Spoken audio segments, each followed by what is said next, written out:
To order. I'd like to open today's meeting with the Pledge of Allegiance, and this morning we're absolutely totally honored with the presence of a person that's going to lead us in the Pledge of Allegiance, and I'm so happy to see him here for multiple reasons. He is our new superintendent of Steamtown Historic Park, and with all due respect to past superintendents, he's been just an absolute joy to work with, and looking to do some things that are previously what seemed to many of us out of the box for working with the National Park Service, and it's been just wonderful to see the cooperation that we have already been receiving in his short tenure here. But separate from the joy of that and how wonderful it is to work with someone of that personality and that kind of drive, his military service is just incredible. I'm tempted to ask everybody to stand as I read it in honor to him as a result of his service. But if you would, if you don't mind, I'm going to read just what is literally, you might find it hard to believe, but literally a very, very brief overview of his service. Captain Jeremy M. Comaz, U.S. Navy Reserve, Commanding Officer, USSO Com Headquarters, Navy Reserve Readiness Unit. Captain Jeremy M. Comaz is a native of Egg Harbor Township, New Jersey. He graduated from George Washington University with a Bachelor of Arts degree in International Affairs and commissioned through the Naval Reserve Officer Training Program in 1996. He completed basic underwater demolition SEAL training, Bud S. Class 214, in 1997. On active duty, he served in multiple leadership operations within Navy Special Warfare, including platoon level and unit level operational and command staff assignments with SEAL Teams 2 and 5 and Navy Special Warfare Unit 4. He deployed to Afghanistan in 2003. He transitioned to the Navy Reserve in 2005, mobilized and deployed to Iraq in 2008, then served a succession of senior command and operational leadership roles through Reserve Component Naval Special Warfare Units, including multiple commanding officer tours. Captain Comaz mobilized and deployed in 2013-14 as Deputy Commander, Special Operations Task Force Southeast, and later as a basing lead and garrison commander for NATO Special Operations Command Component in Afghanistan. In 2017, he was selected for promotion to Captain in Command of Naval Reserve Special Warfare Task Force 18, one of the Navy's Reserve's senior Special Operation Major Commands. He earned a Master of Arts degree in National Security and Strategic Studies and Joint Professional Military Education Level 2 through Naval Warfare College's In-Residence Naval Command College program. In 2019, he mobilized again as Commander, NATO Combined Joint Psychological Operations Task Force Afghanistan. He subsequently served as Deputy Commander Reserve within Naval Special Warfare, overseeing reserve manpower, talent management, global force generation. From 2024 to 2025, he supported Headquarters, U.S. Special Operations Command as Special Navy Special Warfare Reserve Advisor and Navy Reserve Program Director. He's currently the Commanding Officer of USSO Com Navy Reserve Readiness Unit. In his civilian career, Captain Comaz spent nearly 2 decades in defense technology business development, supporting U.S. and international customers in 2025. He joined the National Park Service and currently serves as our Superintendent Park Manager as Steamtown National Historic Site here in Scranton. His personal awards include the Bronze Star Medal, the Defense Meritorious Service Medal, 2 awards, Joint Commendation Medal, 2 awards, Navy Commendation Medal, 4 awards, the Navy Achievement Medal, 3 awards, and he's also a subspecialty qualified as a Foreign Area Officer in Latin America. That's a brief overview of his service.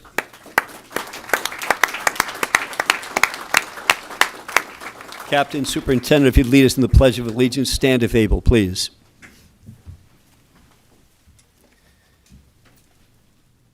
I pledge allegiance to the flag of the United States of America and to the republic for which it stands, one nation, under God, indivisible, with liberty and justice for all. Captain, if you don't mind, Superintendent, if you don't mind, as your additional role or subsequent role at Steamtown, if you don't mind, there's a lot that I know you have and the commissioners here, you have been doing at the park. Could you share a little bit, do us a little commercial regarding Steamtown National Historic Site? Yeah, thank you, commissioners. Great to be here. I appreciate everybody's time. That's a pretty big accomplishment list for 39, right? So really excited. I'm now starting my second year at Steamtown National Historic Site. I got here the 21st of January, 2025. It's been a busy year, but I think if anyone has been to the park recently, you'll see a lot of very positive changes. We're really excited about 2026, especially since we get the opportunity to celebrate 4 major milestones in the Park Service and in the nation. So obviously the most prominent one is the 250th anniversary of the signing of the Declaration of Independence, America 250 PA, Freedom 250 on the national level, and America 250 across the country. We also have the 110th anniversary birthday of the National Park Service. We have the 200th anniversary of railroading in America. And then we have the 40th anniversary of the founding or the enabling legislation of the Steamtown National Historic Site. So going to be a busy year. We intend to have our full schedule for the year of all of our train rides and excursions out by March 1st is what I'm told by the staff. We're going to push them hard to meet that goal. There's going to be some really exciting things. For those of you that have been to the park, I'll say they're big things that we can talk about hopefully here in a couple of weeks. So really just a great time to be in the National Park Service, a great time to be here in Scranton because there's just a lot of exciting things that we're going to bring here into Scranton and then into Lackawanna County. Well, I know you're a big boy over there. We appreciate everything that's going on over there and the things that are coming up. Thank you for your service. Thank you for your sacrifice. Thank you for your support to our community. It's an honor. Thank you, commissioners. Thank you.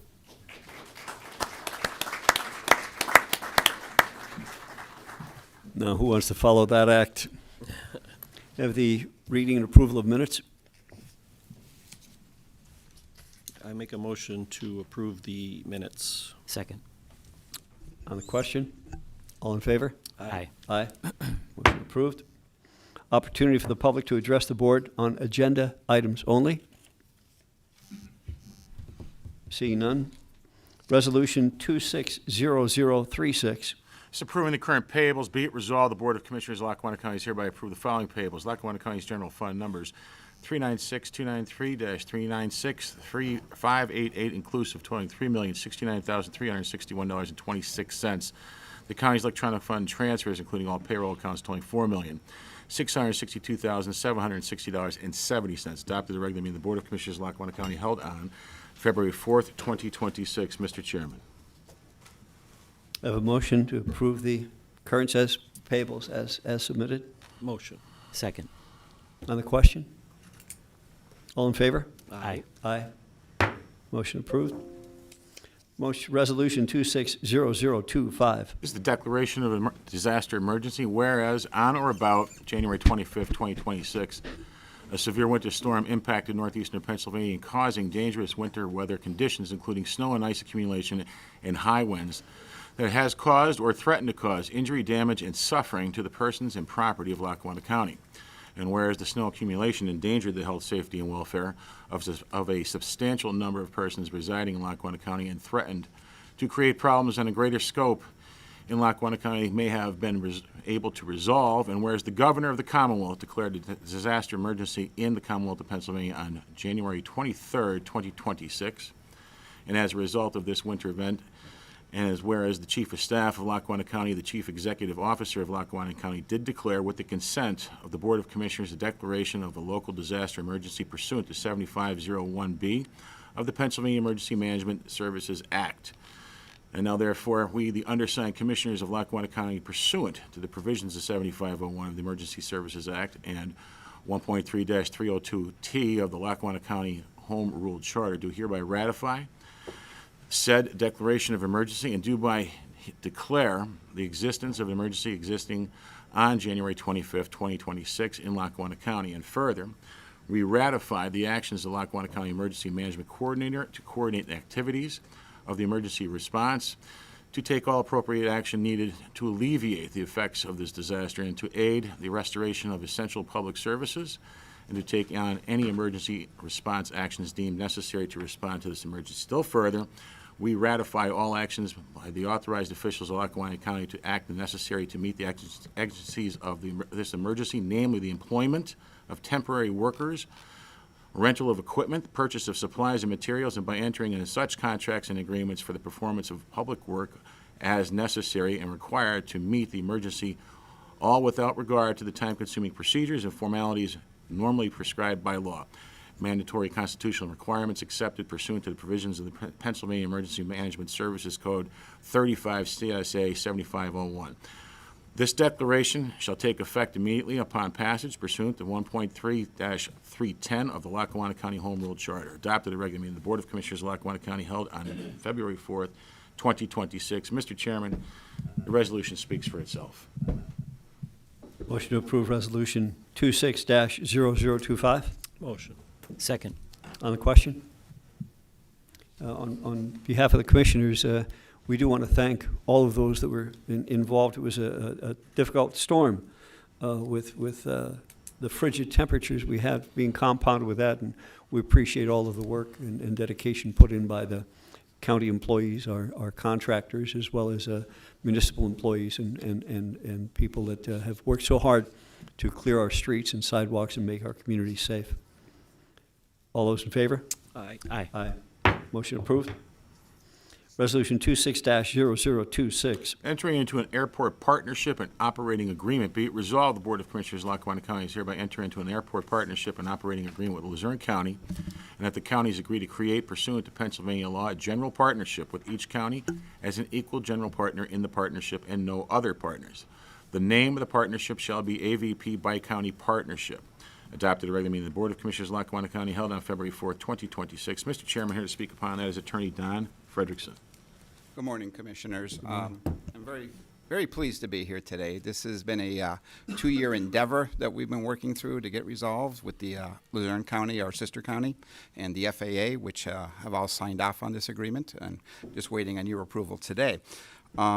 Just by way of a little bit of history, January of 1945, 81 years ago, Lackawanna and Luzerne County entered into an agreement with the U.S. government to develop the Wilkes-Barre-Scranton International Airport in Avoca in Pittston Township, where it is now. In 1968, 58 years ago, the counties entered into their first agreement to run the airport. It's 2 pages, literally. But it worked. For 70 years, it worked. And the counties have developed the airport into what it is today, which is a showpiece for Lackawanna and Luzerne County. For northeastern Pennsylvania, it's a showplace, let's be honest. 2 years ago, the FAA came to us and said, we don't like your 2-page agreement. It doesn't give us protections, particularly with regard to the FAA funding. We get a lot of FAA funding. They wanted language in there that guaranteed where the funding was going to, who's going to account for the funding, and so forth. So that's when we started redrafting the agreement. It went from 2 pages to 10 pages, but it preserves what we have historically done at the airport, including rotating the presidency every year, one county to the other county, and keeping the control by both counties. In other words, you have to have a majority of each county to pass anything at the airport. I've been there it'll be 15 years in March at the airport, and I can honestly say there's been very few disagreements between the two counties in running the airport, which I think is a testament to both counties going forward. So at this time, Commissioners, I am asking for your approval of the AVP Bi-County Partnership Agreement, which was ratified by the Luzerne County Council last Tuesday, the 27th of January. We have a motion to approve Resolution 260026. Motion. Second. On the question? Yeah, and a question too. Donnie, I know you're back there. I can't see you. Yes, but, Commissioner. so as the chairman of the airport board, I appreciate what you've done and the time that you've put into this. It was a long and it was a very tedious operation, but along with the help of the solicitors from Luzerne, it was. I'm glad that you got it done. I mean, getting this done now allows us to continue getting our funding through the FAA and the federal government. So, keeping that airport going is critical to this area. We get compliments, and I know you know that all the time. We have one of the nicest, cleanest, safest, convenient airports in the country, let alone just, in Northeast. But it's an asset to this community and to the neighboring communities, so thank you for getting that done, and we'll move forward now. Thank you, Commissioner. Thank you. Thank you.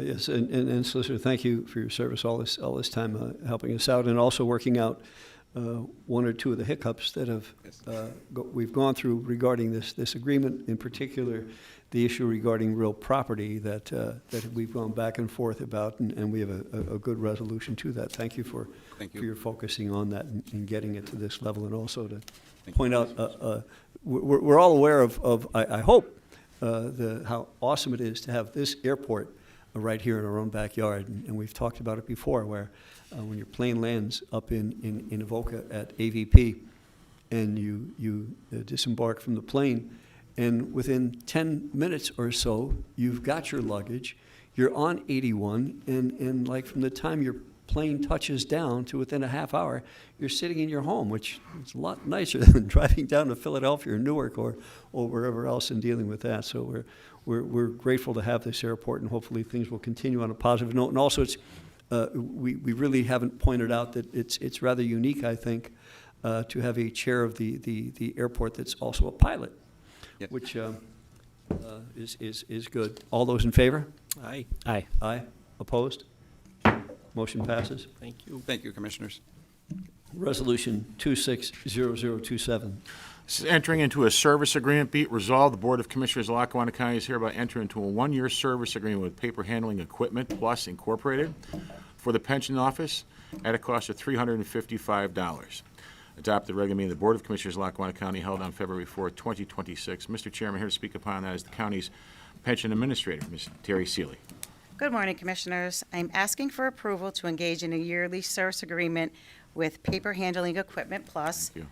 for the service of our pension check folder. The service period runs February 28th, 2026 through February 27th, 2027. It includes 3 inspections per year, and the annual cost is $355. Thank you. I have a motion to approve Resolution 260027. Motion. Second. On the question? All those in favor? Aye. Opposed? Motion passes. Thank you. Thank you. Thank you. Resolution 260028. It's approving a service invoice with election systems software. Be it resolved, the Board of Commissioners of Lackawanna County is hereby approve a one-year equipment service invoice with election services agreement with Election Services and Software Incorporated, ESNS. Adopted regular meeting of the Board of Commissioners of Lackawanna County held on February 4th, 2026. Mr. Chairman, here to speak upon that is our Deputy Chief of Staff, Ms. Traci. Hi, everyone. I'm here on behalf of the Department of Elections. Elizabeth is sick today. But just to give you a quick background on this contract with ESNS, the current agreement that we have expires the end of February. And last year, our Director of Voter Registration and Elections met with the company. They used to offer a multi-year contract, and they would provide us a discount if we paid up front. They no longer offer that due just to the rising costs. We purchased this equipment back in 2019 for over $1.4 million. The equipment is still operational and certified in the Commonwealth of Pennsylvania. The invoice that we have in front of us today is going to begin at the end of February 2026 and expire March 1st of 2027. The cost is $112,450, and it is budgeted. We have a motion to approve 26-0028. Motion. Second. On the question? Just real briefly, we, as the commissioners and administration in Lackawanna County, are incredibly proud of the job that our Elections Bureau does. We have one of the most secure and efficient, I believe, election bureaus in the Commonwealth, if not the country, and we appreciate all of the work that has been done to keep our elections secure. All those in favor? Aye. Aye. Opposed? Passes. Resolution 26-0029. This is entering into a service agreement with Otis Elevator. Be it resolved, the Board of Commissioners of Lackawanna County is hereby entering a one-year service agreement with Otis Elevator for the Gateway Building at a cost of $3,099.96. Adopted at a regular meeting of the Board of Commissioners of Lackawanna County held on February 4th, 2026. Mr. Chairman, here to speak upon that is our Director of Maintenance, Mr. Mark Dewar.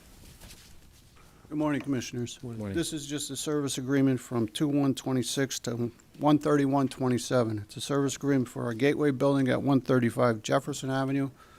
And like the Chief of Staff said, for $3,099.96. This elevator is just to keep it maintained and running order for our people in that building. That's all. Motion I'll make the motion. Second. on the question? All those in favor? Aye. Aye. Opposed? Motion passes. Resolution 26-0031. It's approving an elevator maintenance invoice. Be it resolved, the Board of Commissioners of Lackawanna County is hereby approve a maintenance invoice with Gaughan to commence immediately and expire December 31st, 2026 for the elevators in the Lackawanna County Government Center at a cost of $3,104.40. Adopted at a regular meeting of the Board of Commissioners of Lackawanna County held on February 4th, 2026. Mr. Chairman, once again, here's Director Dewar. This is for our service elevator, which is the large elevator down in our basement. Also, elevator number 1, which is a Cone elevator.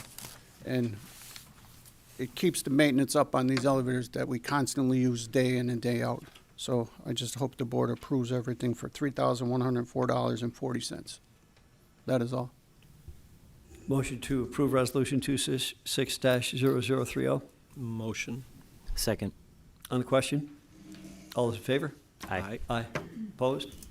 Motion passes.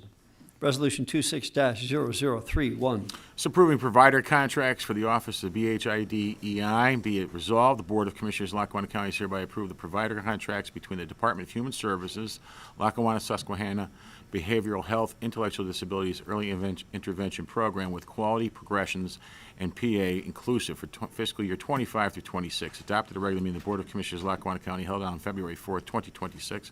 Mr. Chairman, here to speak upon that is the Director of Behavioral Health, Ms. Mickey Druschel. Good morning, Commissioners. Good morning, everyone.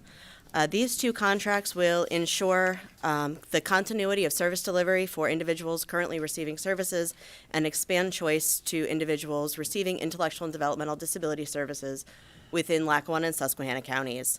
This will come at a cost of no more than $15,000, and that will come out of our budget, our program's budget, and will not cost Lackawanna County any additional funds, and these costs are already budgeted into our fiscal year 2025-2026 budget.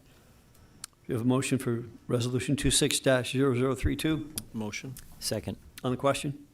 All in favor? Aye. Aye. Opposed? Motion passes. Thank you. Thank you for all you do. Thank you, Commissioner.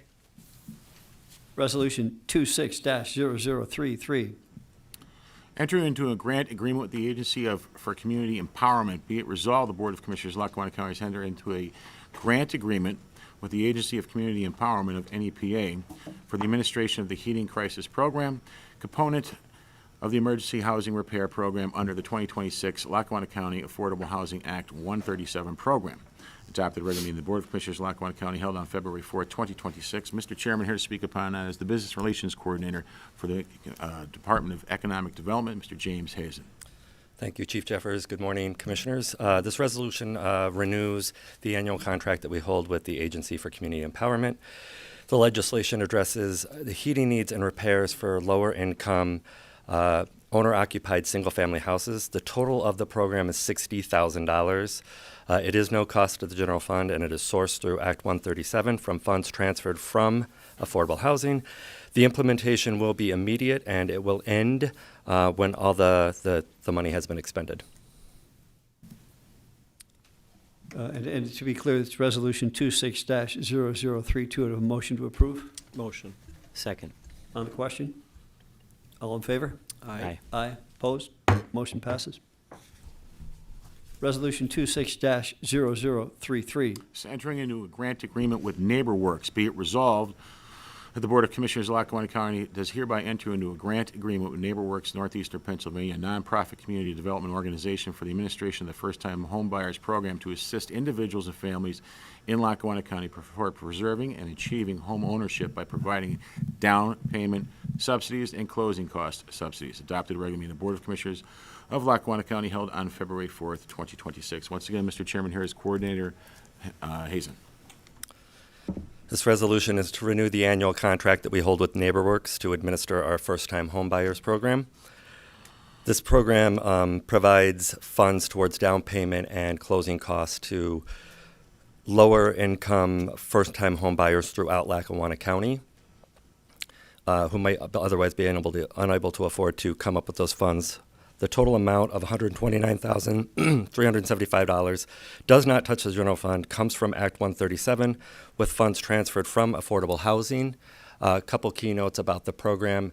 In order to qualify for the program, you can't even receive an application until you go through a program that is designed by NeighborWorks. It is a financial counseling program, and you then meet one-on-one with a financial counselor to make sure that you have the ability to become a first-time home buyer. Once you go through that system, you then have the opportunity to apply for the program. It is a first-come, first-served basis. Total amount of $7,500, up to $7,500, to assist with those closing costs. Thank you. Motion to pass Resolution 26-0033. Motion. Second. On the question? The commissioners fully support this program. Wish we could put more money into this. It's such an incredibly important program to allow people to stop collecting rent receipts and put the equity into their own property, which is really exciting. So we're really happy, I believe, to pass this resolution. All in favor? Aye. Aye. Motion passes. Thank you. Resolution 26-0034. This is accepting the proposal from Station Automation Incorporated. Be it resolved that the Board of Commissioners of Lackawanna County is hereby accept the proposal from Station Automation Incorporated on behalf of the Department of Emergency Management and enter into a 5-year term at a cost of $3,475 for the first year. Adopted regular meeting of the Board of Commissioners of Lackawanna County held on February 4th, 2026. Mr. Chairman, here to speak upon that is our Director of EMA, Mr. Thom Taylor.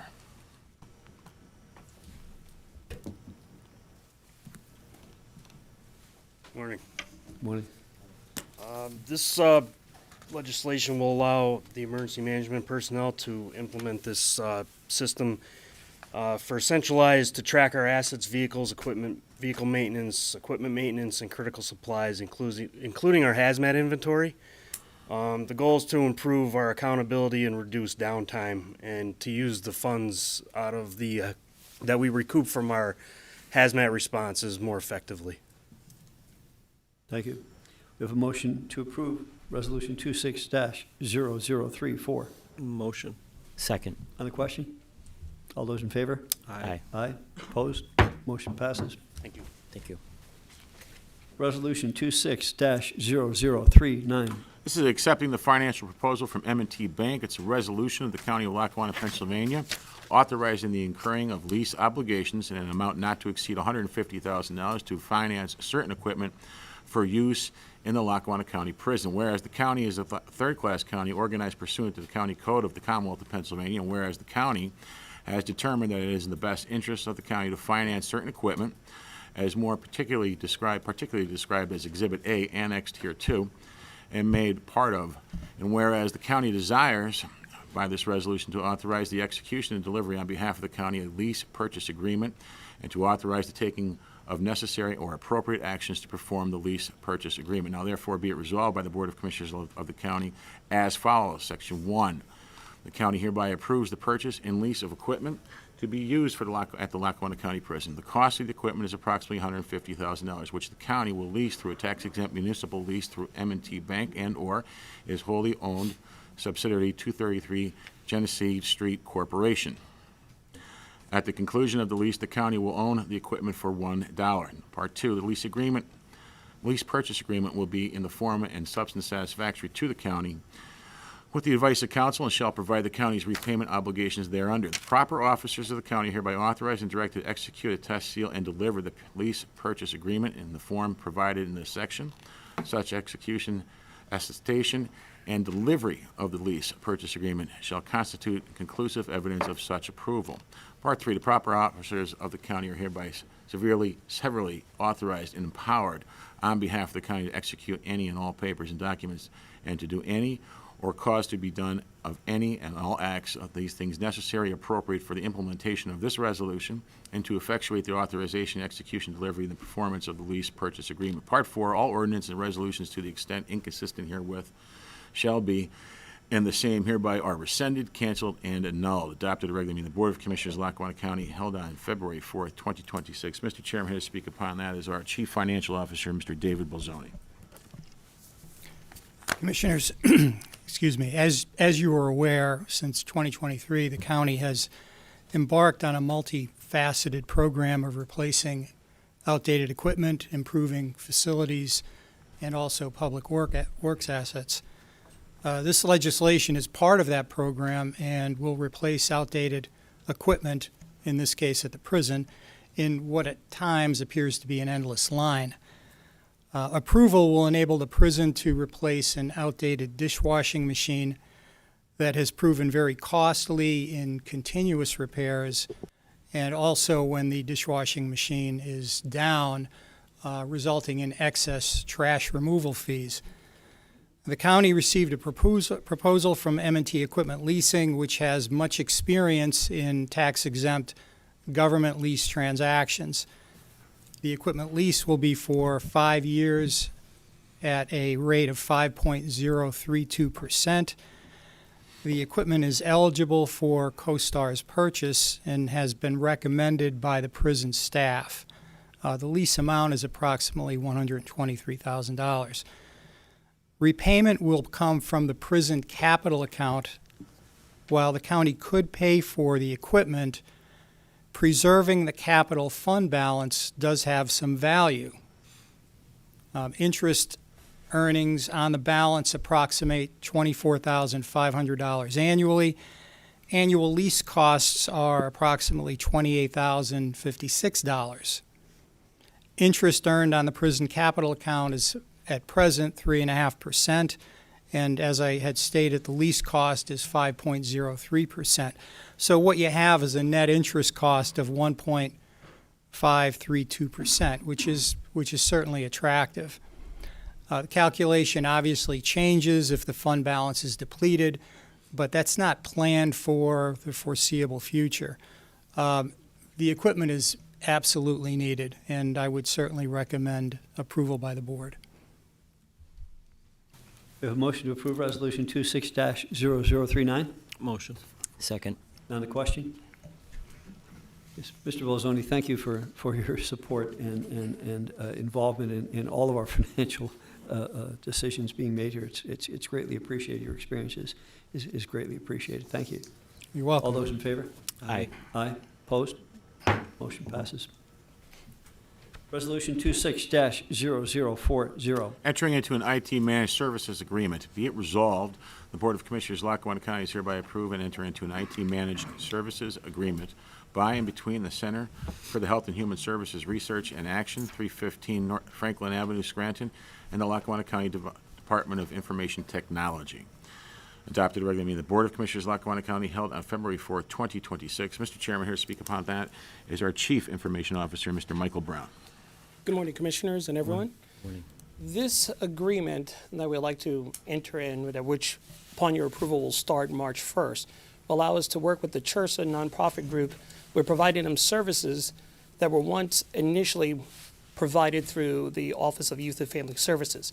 This will help offset certain costs within the IT department, and the management of that is roughly around $850 a month for services. And if any additional items are coming up, we will negotiate those as they come up. Thank you. We have a motion to approve? Motion. 26-0040. Motion. Second. On the question? All those in favor? Aye. Aye. Opposed? Motion passes. Resolution 26-0035. These are appointments to the Land Bank Board of Directors. Be it resolved, the Board of Commissioners of Lackawanna County is hereby appoint the following individual to the Lackawanna County Land Bank Board of Directors. Commissioner Thom Welby, to fill the unexpired term of former Commissioner Matt McGloin, to commence immediately and expire on December 31st, 2029. Be further resolved, the Board of Commissioners does hereby reappoint the following individual to the Land Bank Board. Mr. Patrick Tobin, the Director of Assessments, to commence immediately and expire December 31st, 2030. Adopted at a regular meeting of the Board of Commissioners of Lackawanna County held on February 4th, 2026. Mr. Chairman. We have a motion to approve Resolution 26-0035. Motion. Second. On the question? I'm just excited to be on the land bank. I've been a fan of the land bank since its inception. In fact, at times going door to door in different parts of the city of Scranton, knocking on doors of adjacent properties to the land bank lots, and a lot of them are homes that were abandoned or burned down, and they're abandoned lots that sit next to an adjacent property owner, and they can obtain that property for just a few $100s and less, actually, if they're adjacent to it. And this puts them back on the tax rolls, and it puts them where the lot is taken care of, and an individual can expand their yard or do whatever it is they like, put up a garage, whatever. It's just such a wonderful program, and it's good to see it continuing. I'm happy to be on the board, and we look to expand it with a greater saturation, greater use in some of our other municipalities. Scranton's doing a terrific job. Some of the other municipalities are doing a terrific job. But we hope to see this abandoned lots program expanded. And if you're interested in it, please reach out to the land bank about any adjacent properties that might be in your, or relatively close properties that might be in your neighborhood. All those in favor? Aye. Aye. Opposed? Resolution passes. Motion 26-0037, a motion to award the Phillips Road Bridge repair to the lowest, most responsible bidder, Pioneer Construction Company, Inc., 3298 Lake Aerial Highway, Honesdale, with a total bid of $387,191.40. We have, I believe, a presentation that we can do regarding this.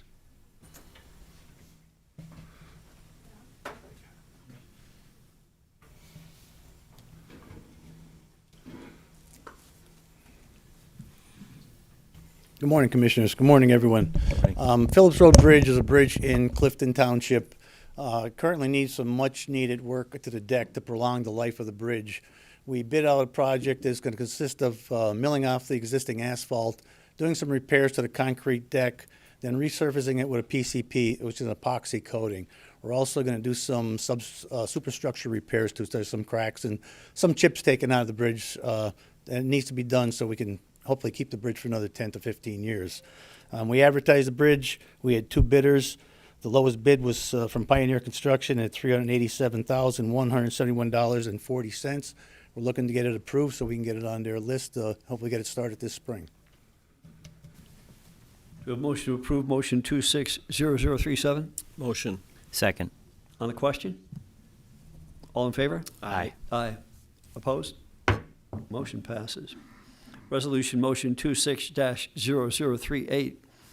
Motion to award the Main Street and Washington Avenue resurfacing project to the lowest, most responsible bidder, Pensy Supply, Inc., 300 Armstrong Road in Pittston, with a total bid of $705,371.82.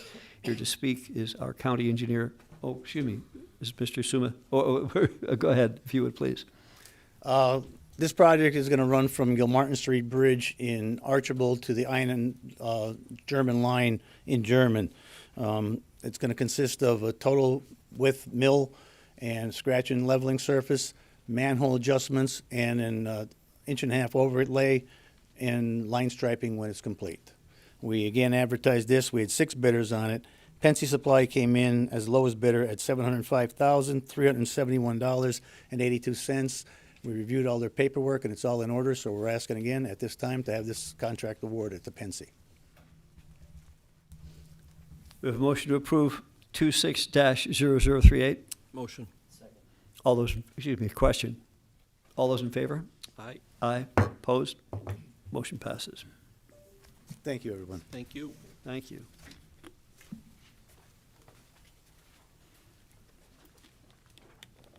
I'd like to open the floor to anyone that would like to address the board.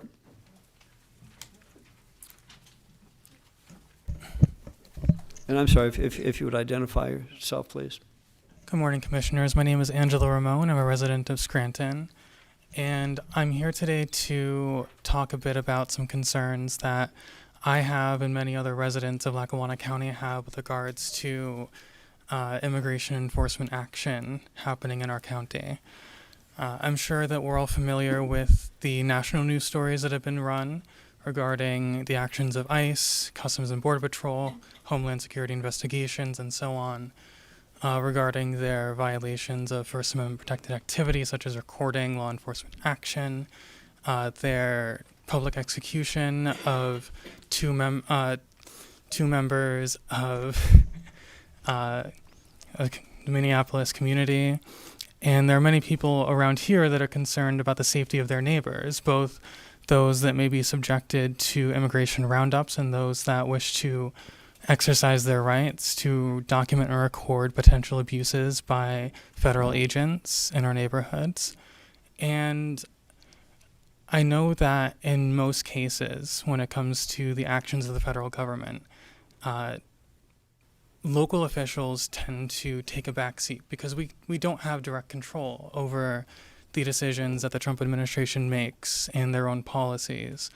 However, we do have a role to play in keeping our neighbors safe from government overreach, especially from the federal government, because operations like this require complicity or cooperation from governments at every level, down to the state, county, and local level.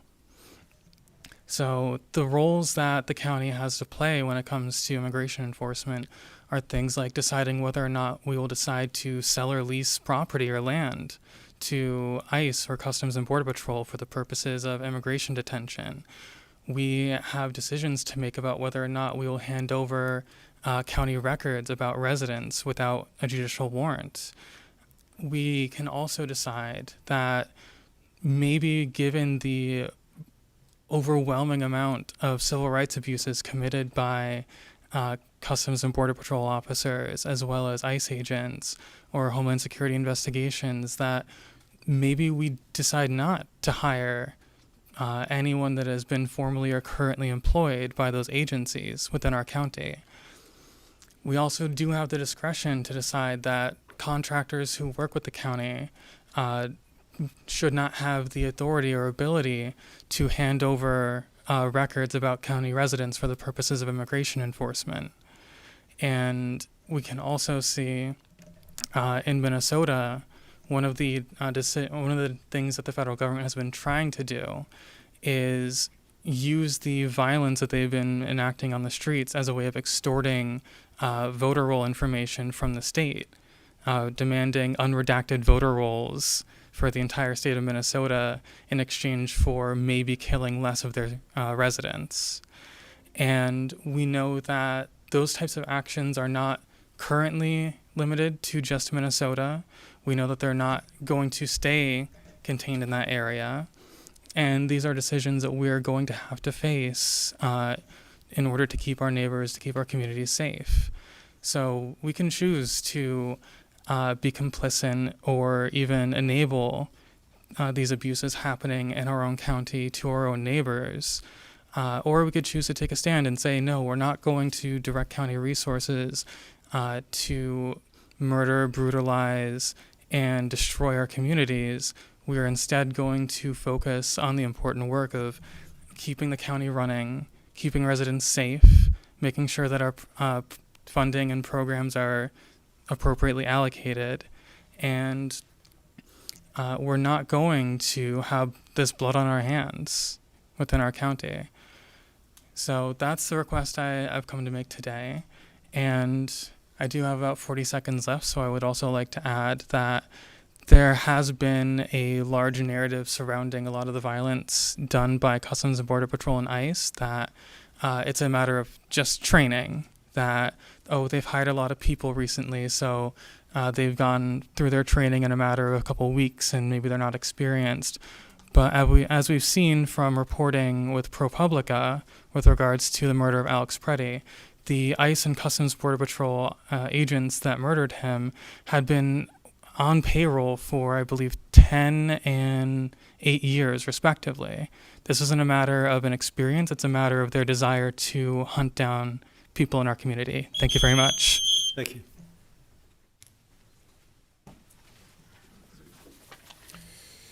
Hi, my name is Will Cohen, and I've been a resident of Scranton since 2009. I also grew up in Minneapolis. I want to thank Commissioner Gaughan for his straightforward, truthful, and morally clear words about our immigrant and refugee neighbors in Scranton a couple of weeks ago at this meeting, and want to follow up with some further comments about how we have a need as a county to have policies that align with that really clear vision. People can have a variety of views about immigration, a range of understandings of what the best calibration is of how to enforce border policies. But what we've been seeing, particularly in Minneapolis, where I have a lot of friends and relatives, has been unconscionable. It's been over the top. It's a violation of human rights and human dignity. I really want to emphasize that as a local community, and it's similar actually in Minneapolis with people I've spoken with there is not an undocumented immigrant crime problem. Okay, there's just not one, and it's the same here. There's also a tremendous enrichment that the families from other parts of the world have contributed for generations to this community, have built this community, and it continues to be the case today. And we need to be really vigilant in having policies as well as rhetoric. And that's why I'm so thankful to Commissioner Gaughan for speaking clearly and publicly against a false narrative about communities. And that false narrative has contributed to a lot of violations of human rights and dignity. I also just want to mention that I teach at a Catholic and Jesuit university, the University of Scranton, and there are people from a variety of religious communities among us that have principles that align with these, but I just want to mention a couple of things that have been said by leaders of the Catholic Church in recent days, and specifically in regard to some of the violations of the Constitution and of human rights in Minneapolis and elsewhere. The former chair of the Committee on Migration of the U.S. Conference of Bishops, Bishop Mark Seitz of El Paso, Texas, said in a recent interview that what we're witnessing in Minneapolis is not in accord with what our Constitution calls for, and certainly not in accord with fundamental teaching of Christ and his church. Pope Leo, addressing participants in a world meeting of popular organizations in October, so prior to Minneapolis, but already with a lot of the policies of mass deportation underway, said, with the abuse of vulnerable migrants, we are witnessing not the legitimate exercise of national sovereignty, which is widely recognized, but rather grave crimes committed or tolerated by the state. And then in November, the entire Conference of Bishops, for the first time in over a dozen years, issued a joint statement, which they rarely do on a issue of pressing current concern, saying we oppose the indiscriminate mass deportation of people. So I just want to emphasize the importance of remaining concerned about our local good, not being manipulated and pulled into dramas of national actors.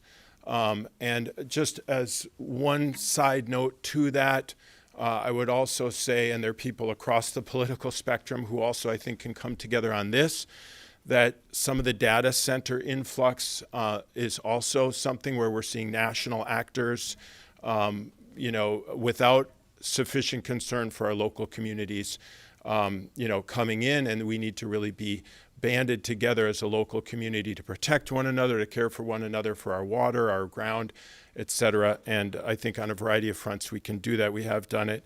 And again, thank you, Commissioner Gaughan, and I hope our policies can reflect that vision. Thank you.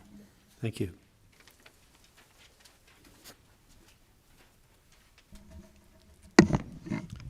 Commissioners, Bob Ball of Scranton. On a different note, let's talk about the weather here that was in Lackawanna County in Scranton. I received a citation from the Bureau of Code Enforcement here in Scranton against the Holy Cross Church I own. A pathway had already been cut, salted, so people could walk through there. We were waiting for snow plows, and as you know, everybody was jammed up.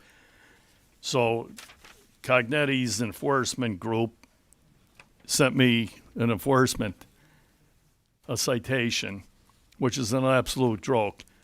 She bails out of the city and leaves incompetent people behind to harass selective enforcement. And we're going to take the challenge on with her right to the end. The streets were deplorable. Sidewalks weren't cleaned in a lot of areas. I took pictures where this code enforcement guy, Benjamin Chamail, we've asked code enforcement to deal with a sign issue on East Mountain, and they've ignored us for the last 6 months. So when you start getting this going on in the city of Scranton, and we're in the county trying to get things done, makes it a hell of a difference for us to get things done. Now I want to get on to the business here. And I'm going to direct this to Mr. Gaughan, and I'm going to ask that you please don't respond, because you're going to be going for a deposition, and I don't want to jeopardize your rights. Okay, and you keep the smile on, and I'm going to take it off your face, trust me.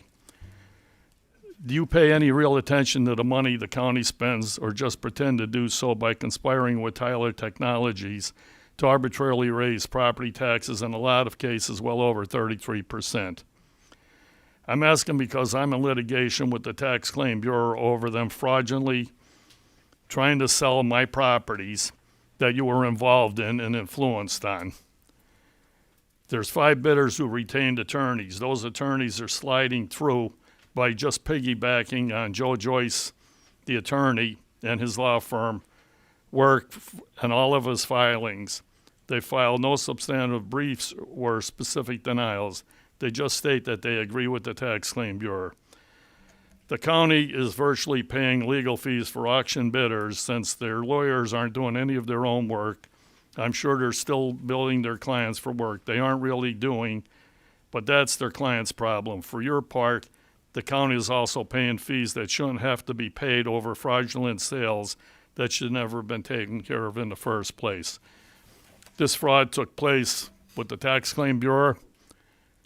We filed federal litigation against it, and there'll be justice for everybody in this county against people like this.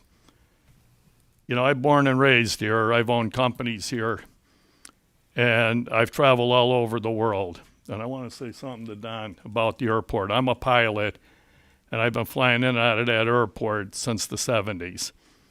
And I couldn't find a safer airport and better equipped airport in the country to go fly in, especially in an emergency, and I've had emergency landings. So to see that being done was important. The other part, I've offered ICE an office in one of my buildings because we need them here. If you're legal, you belong here. If you're illegal, get the hell out of our country. It's as simple as that. And anybody supporting that, going against our police and our enforcement, if you never carried a firearm or had any type of training, you have no business opening your mouth up what situation you would be in. These people tried to run over an officer and they got shot. The law is the law and it's for everyone, and they don't understand it. I don't care what your creed is, your race, or your sexual orientation is. You obey the law. And if you pull a gun or you go to take a gun with you to a gunfight, it's expected you were going to use it, and you should get shot.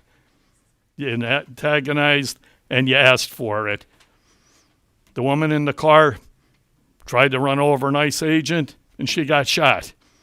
If she just stayed there and kept her mouth shut with her partner, she'd be here today.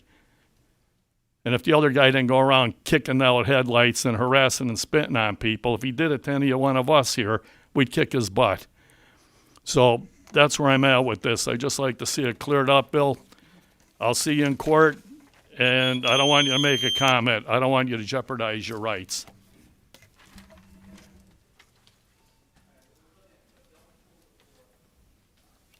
Good morning, Commissioners. Morning. If I may direct a question to Mr. Chermak. I'm sorry. Kristen Xanthus, Scranton. Sorry about that. I don't know, Mr. Chermak, if you remember, back in 2022, there was a meeting that was held in this building with you, myself, my mother, and somebody from the Special Victims Unit in the courthouse. Now, it was in reference to an issue at the Lackawanna Transit Center. At the meeting, you stated that you couldn't help, the county couldn't help, because the county has nothing to do with cults. At the time, there was an issue of a person that was stalking me for quite some time. He was apprehended, and he was a criminal for many years beforehand. He is now in jail for many years. I'm just trying to find out, understand, if you vote on the Board of Cults, as far as I remember, back at the meeting, you said they were an authority. So how do you get to vote on the Board of Cults, and you have nothing to do with them? I don't vote on the board. I'm not a voting member of the Colts Authority. I'm just asking in reference to So I do I vaguely remember that it was you and your mother. I remember the situation. It was held in this building. Yeah, I don't remember what floor, but I don't remember, but I do remember the situation. I don't think I realized that was you. And I do, if I recall, because now I'm on the spot here, but if I recall, we had conversations with the director of Colts to kind of find a solution and what could be done. So I'd have to go back and think and talk to them. yeah, it took them a number of months to get security over there. And the only reason they did was because I kept trying to find somebody to help. And, I understand if the county can't help, if that's not their, their criteria, their area, that I understand. Maybe it's somebody else that has to help. But the only reason I was asking was because of the recent vote for somebody that was on the Board of Cults. That was, I don't like saying names because it's not my business to say a name here of them, so I can't say that. But I do remember, I wasn't here, I was not in the meeting here, sitting in the room, but I watched it, on television, and I heard the vote on person on the Board of Cults. So that's why I was just wondering, do you guys have anything to do with cults or no? Just to be clear, and I certainly. I'm not going to state a name of who, that's not my business. As far as I believe, the only participation that the Board of Commissioners has with cults is naming people to the board, and nothing to do with the internal operations of cults or their business practices. We only name people to the board, and it's limited to that unless solicitor says differently. It's an autonomous authority that the commissioners are designated to appoint board members to, because we are bound by PennDOT law to give contributions financially for that. We have nothing to do with their operation. It sounds like, just going back and trying to remember that situation, I think that might even been during COVID. But I think that. Yeah, it was. Yeah, and I think, everything was twisted around back then, and the amount of people being allowed in buildings, and I kind of remember the whole situation, but, I do remember that, we contacted the right individuals, and we looked into it, and apparently it was taken care of, maybe not as fast as you would have liked it, but It On the looked way, like, on the way of him being put away, which he is still to yeah, this well, day, then we're but glad that it worked and they And took care of also, that. as a result, we have security there in a greater level, I suppose, than it was back then. And I'm sure that's at least in part due to your action. all right, no, Thank you. thank you. Thank you. And to Mr. Gaughan, thank you very much for your words in the last meeting. Stay safe. Good morning. I'm Rabbi Daniel Schwartz of Temple Hesed of Scranton, where I've served for the past 20 years, and a resident of Clark Summit. I often ask our students or visitors from other faiths if they have an idea what is the most commonly repeated commandment in the Bible. And they almost invariably don't get the right answer, which is welcoming the stranger, welcoming the foreigner. It's repeated over 36 times in the Bible, which teaches us two things. One, that according to biblical notions, that part of being a good human being is to welcome the foreigner. And the second is that it's difficult. As a parent, the things you repeat to your children are the things they don't get the first time around. And if this has to be repeated 36 times, it's because human beings are not necessarily so good at welcoming those who are a little different from them. But it is part of what it means to be a moral human being.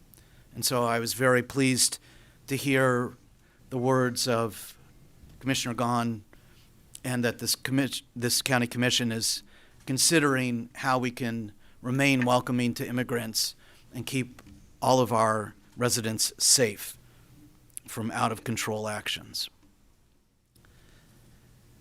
As Americans, we are the inheritors of two traditions. One is that from the very beginning, we have welcomed people from around the globe. In the words of our first president, George Washington, when he wrote a letter to the Truro congregation, one of the oldest Jewish congregations in our country, "It is now no more that toleration is spoken of, as if it was by the indulgence of one class of people that another enjoyed the exercise of their inherent natural rights. For happily the government of the United States, which gives to bigotry no sanction, to persecution no assistance, requires only that they who live under its protection should demean themselves as good people in giving it on all occasions their effectual support." Words that I would hope that our leaders would reconsider and take seriously. So that's one of our strands of tradition, marked by the Statue of Liberty, by Emma Lazarus's poem on it about welcoming those who have been treated as refuse by the rest of the world. The other tradition is that also from the beginning of our country, there have been bigots. There have been those who have considered anyone who is slightly different from them to be wrong, to not be a legitimate part of the possibility of the future of our country.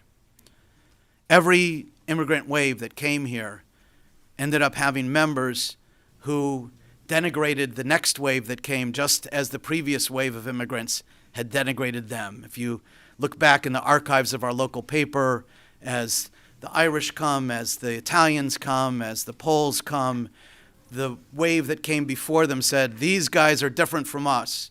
They don't speak the language," forgetting that they didn't speak the language when they came. And then that group accommodates, and their children grow up to become good citizens of our area. And then they, in turn, have hesitations about the next wave of immigrants. It's a story that we've seen over and over again. And it's a story that we have a choice about which direction we go, to be welcoming or to be bigots, to create a place that welcomes the contributions of all, or a place that in its narrow-sightedness excludes people who could bring great benefit to our area. I hope we'll choose well. And in addition to the concerns about ICE itself, we now need to be concerned about whether or not the government will, in a great lack of transparency, try to buy up buildings in our area to warehouse people under conditions that no human should be. And I hope that we will demand transparency of any such purposes. Thank you. Thank you, Rabbi.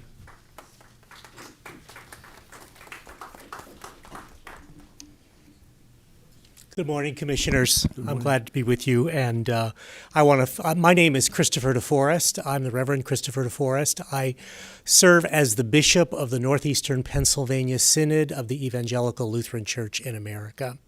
And I come to you today first in gratitude. I'm thankful to be able to be here present with you today and to have these moments to talk with you a bit about what's on my mind for not only the large territory that I serve, but the particular part that is dear to our heart here, Lackawanna County, which is encompassed in our synod. I also am grateful because I had a chance to watch what Commissioner Gaughan said at that last meeting, and it was helpful to hear that. And I find that there's a lot of resonance and connection between what he was speaking and what we have in our faith in general, and in particular with the Evangelical Lutheran Church in America, the ELCA. I especially resonated with the concerns of those who have a fear of speaking, of even appearing in public. And I represent 235 congregations, lots of different political viewpoints and directions. And the part that we cling to and stay to is who God is for us, who Jesus is for us. And yet another thread that has been a part of the church tradition of Lutherans in this community and all faith communities is a long history of being an immigrant church. We are an immigrant church stretching back more than 300 years. And as the Rabbi said, the waves of immigration that have come through of Germans at various times are deep in our DNA here.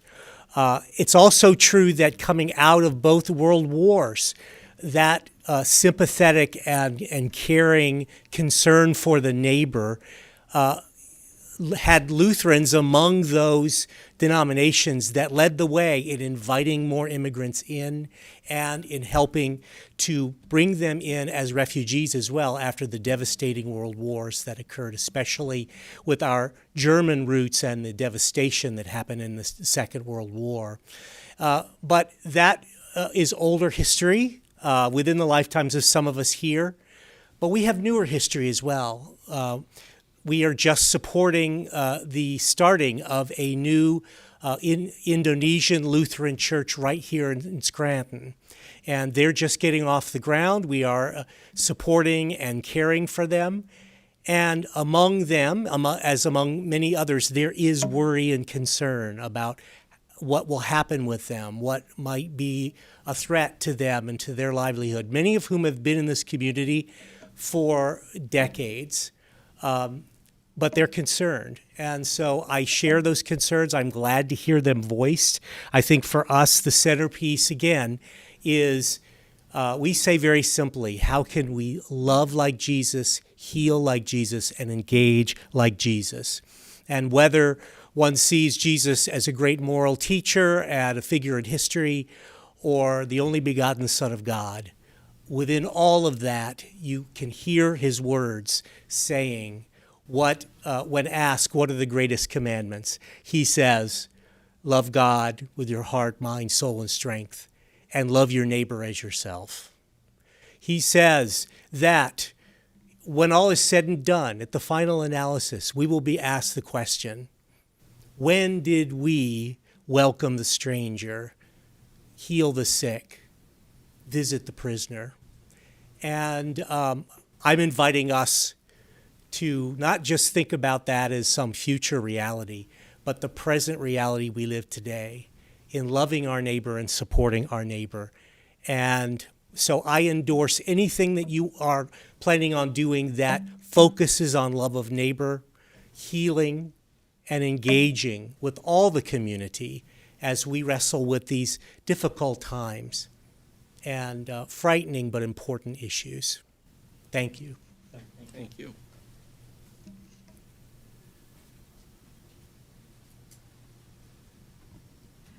Patty Lawler, resident of Dunmore, former mayor of Clark Summit, former mayor of Clark's Green. I want to thank each of the commissioners for this opportunity to speak today. Watching city council and commissioners meeting has been my hobby for many, many years. Call me a nerd, but it's been my hobby. I'm a big fan of ECTV.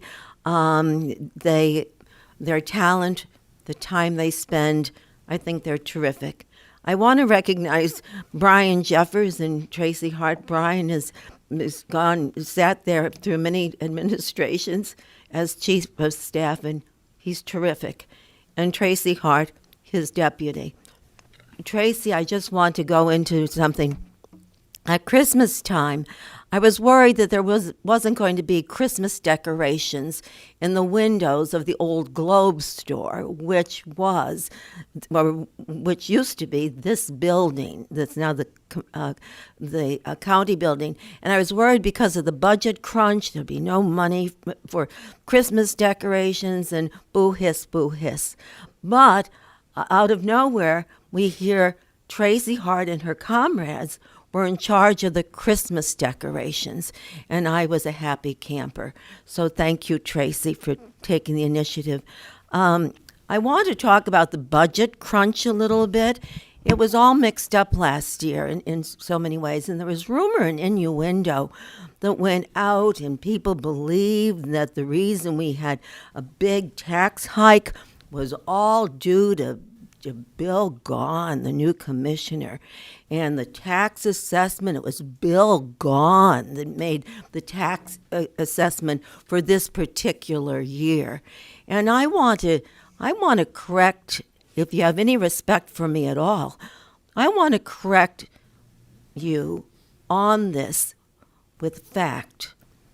Commissioner Gaughan came in here, he inherited a lion's share of debt. It could be anywhere from $1 million to $7 million.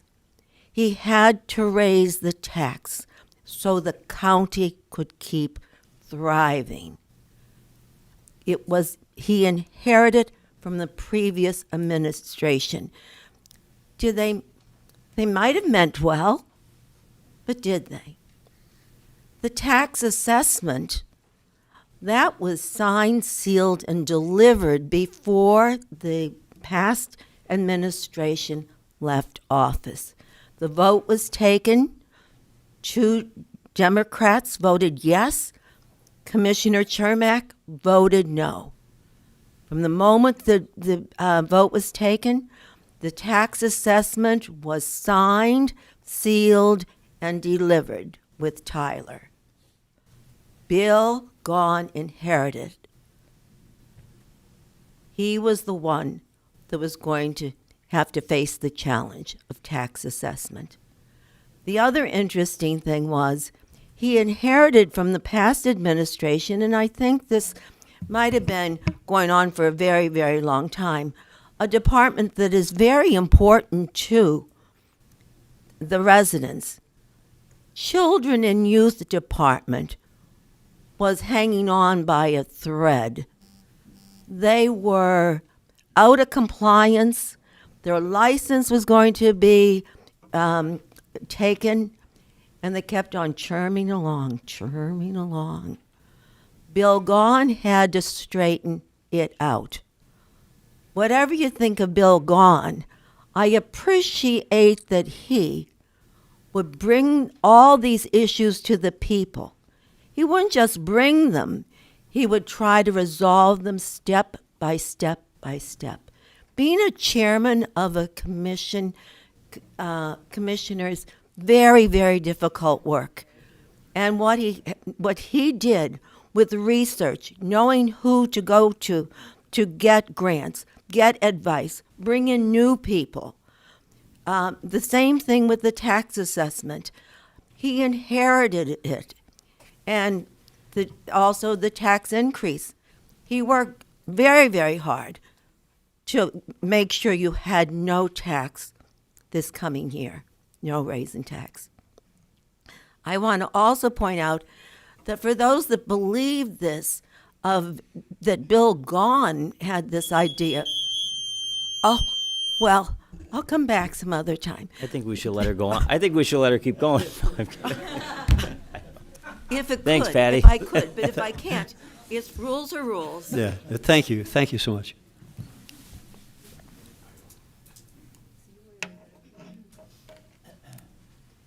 Can I go? Yes. Hi, my name is Breda Cronin Holmes, and I'm from Dunmore.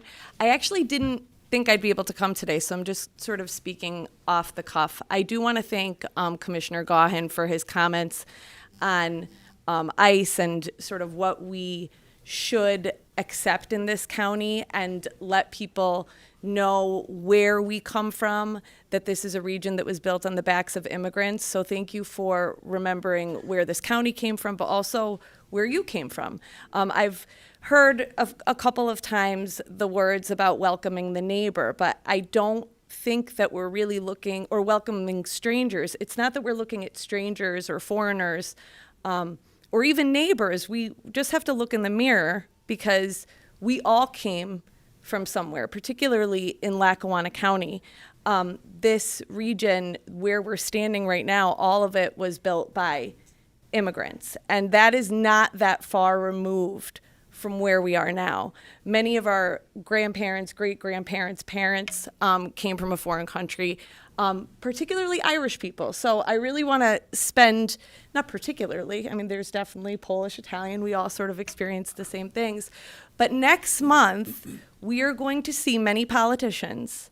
Many of them are going to walk with their caps. Many of them are going to walk with their carnations and their shamrock. And you're going to see a lot of people walking with sashes. And a lot of those people are going to know their history. But sadly, a lot of them will not. And a lot of the people who don't know their history are also some of the same people who are going to be welcoming ICE and what many of us would infer as state-sanctioned violence into our communities.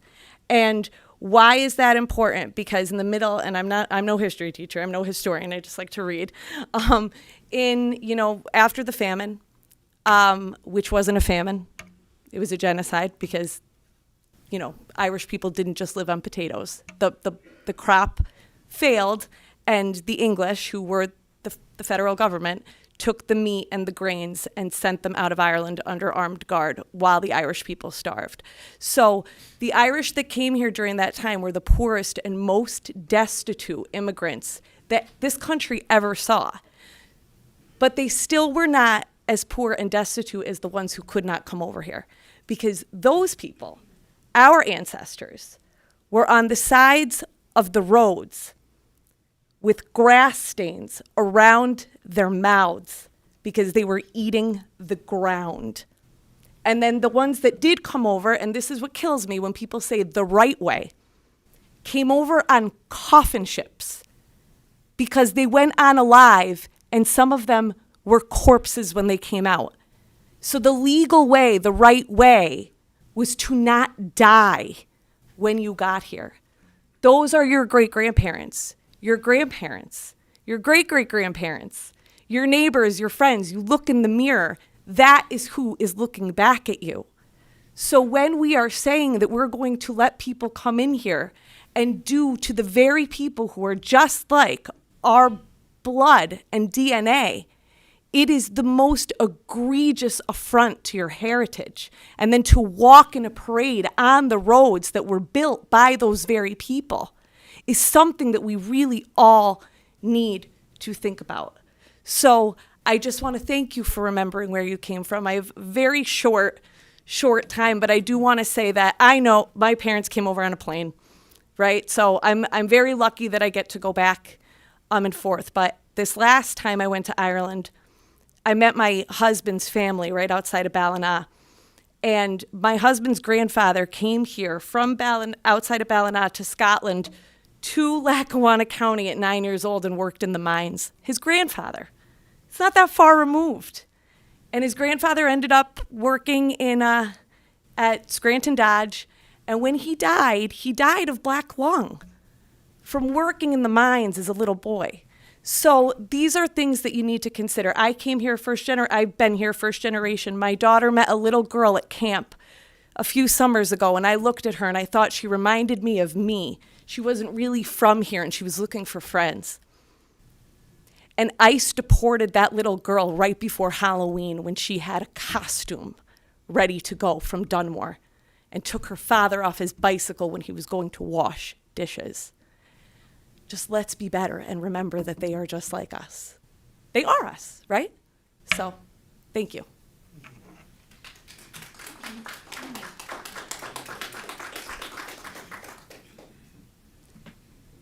Good morning. I'm Terry Lynn Brechtel. I'm a lifelong Scranton resident, and I'm also here on behalf of United Neighborhood Centers. I want to thank Commissioner Gaughan for addressing recent concerns that many people in this community are experiencing related to immigration enforcement and its local impact.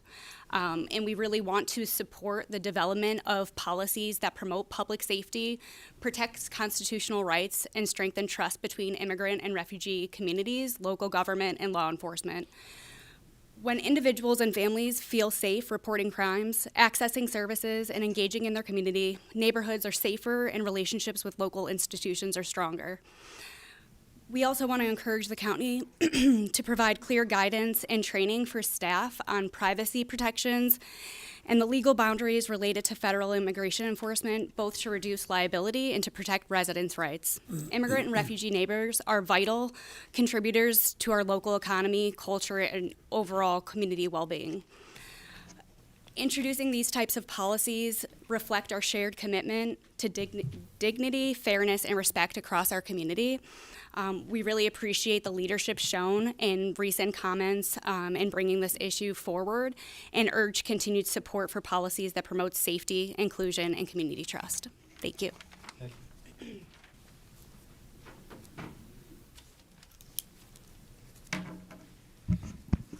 Joan Hodawan at Scranton. Well, let's go back to my favorite topic, money. Can you tell me when the property tax bills will be mailed out? Hopefully in the next 2 weeks. Okay. One of the reasons I ask is you recall all the brouhaha about the reassessment and all of the Cassandras saying, oh my God, I'm going to lose my home. Now that the other shoe is about to drop and people will see how their tax bill this year compares with their tax bill last year, hopefully we'll all be able to get a grip. And, you know, hopefully the sky will not be falling. But I am interested in one thing. It'd be nice if you could provide this information down the line. I would like to know how many properties that were never on the tax rolls before have been added. Over the years, I, like many other people, have stories about, you know, so-and-so, you know, knew someone and their property never got on the tax rolls. I would like to know if Tyler was able to provide that information to you, and, you know, how many properties were added that weren't on the tax rolls before, and how much money they're going to bring in, and I hope you sock it to them. We need a wall of shame for people like that, but that's just me. Hey, don't laugh. Hey, you all feel the same way, you just don't have the guts to say it. Talking about the tax bills, though, Tenor has bought regional and Moses Taylor hospitals. Okay, that's great. I was working at Moses Taylor when Commonwealth Health bought them. And one of the things that Commonwealth Health promised was that they were going to do all this investment in the hospital and it was going to be state of the art. Well, the vast majority of those promises never came to be. And I hear Tenor saying largely the same thing about regional and Moses Taylor. And I'm grateful that those hospitals have been bought. I know they're now nonprofits, so they're coming off the tax rolls. I'd like to know what that amount of money is. But I hope that if Tenor's promising that they're going to make all these investments, that they put their money where their mouth is, because Commonwealth Health did not. So we'll just have to see how this unfolds. Question, when will the digital budget book for 2026 be online?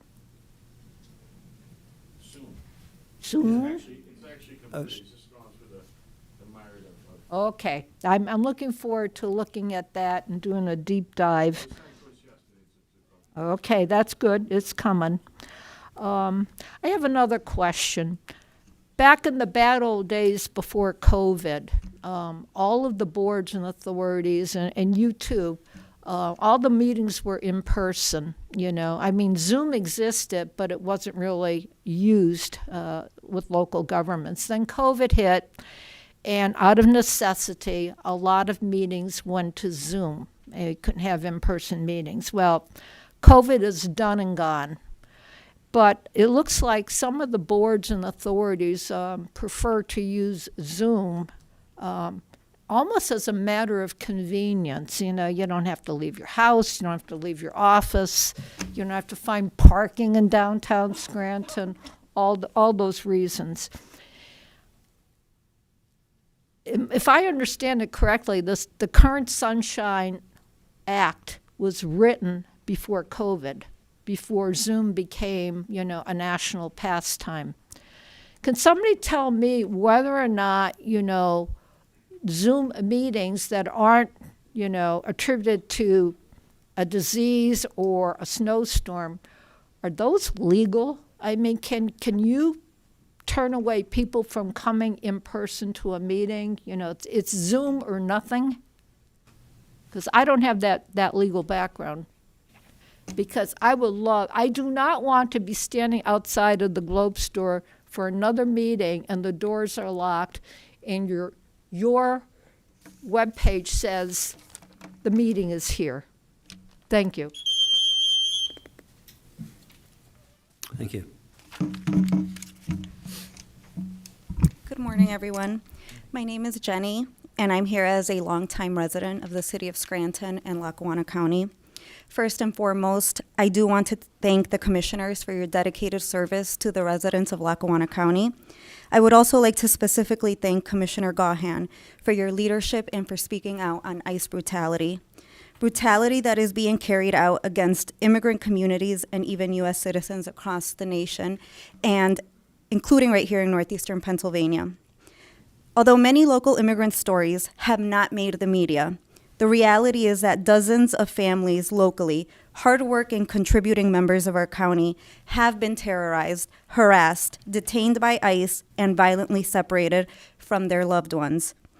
No child should fear coming home to an empty house. No parent should live with the constant terror of being torn away from their children. These actions have shaken our local immigrant community to its core. As a U.S. citizen, I should not have to fear that my teenage daughter will be racially profiled or harassed by masked agents simply because she has a Spanish name or because she is a brown child. As Commissioner Gaughan rightly stated, fear does not stay contained, it does spread. The truth is, a community cannot thrive when any part of it is left to suffer or struggle. We cannot repeat the failures of our past. History has already shown us the harm caused by exploiting, displacing, criminalizing, and dehumanizing Black, brown, Jewish, and immigrant and indigenous communities. To honor our county's rich, diverse cultural and historical heritage, we must acknowledge that its future, like its past, depends on new generations of immigrants and refugees who carry forward these same values, hopes, resilience, and determination. As public servants, I do believe it is your ethical, moral, and constitutional responsibility to protect the rights, dignity, safety, and humanity of all of your constituents. So today, I ask all of the commissioners, along with County Solicitor Attorney Walker, what are we collectively and proactively going to do as a county to secure the safety of our community from ICE brutality, to protect privacy and constitutional rights of all Lackawanna County residents, to prevent racial profiling of Black, brown, and communities of color, and to promote continued community safety, solidarity, and economic growth for both our immigrant and non-immigrant residents alike. Thank you, and God bless you all. Thank you.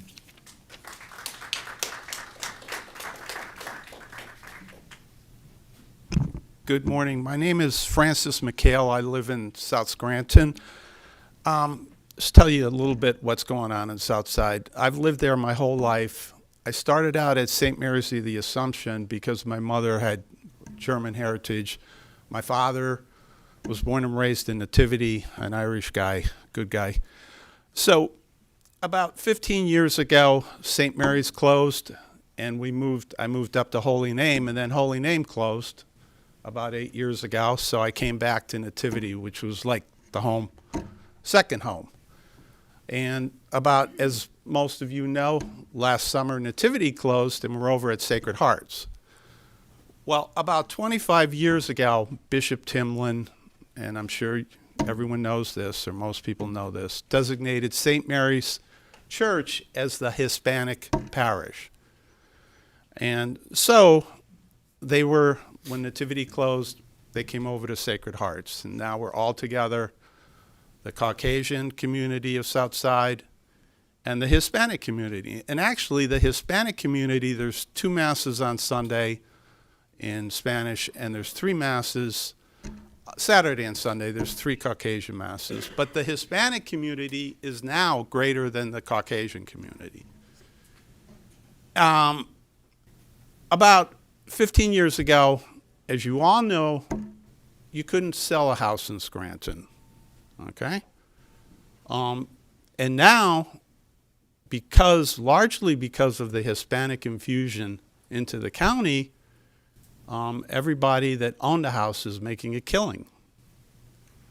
Through the years, I've gotten to know a lot of Hispanics. I'll tell you one story in particular. His name is Virgilio. He was picked up by ICE on the corner of South Webster and Birch Street in October. His father-in-law, this was 7 o'clock in the morning. I was ready to leave my house on Music Street, and the father-in-law called me in a panic. He told me what happened. He asked me if I could line up a lawyer. He knew I'm a licensed attorney.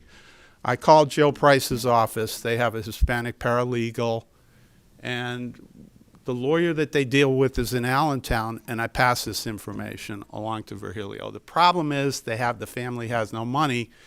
He was placed in a detention center immediately, first in Pike County and then somewhere else.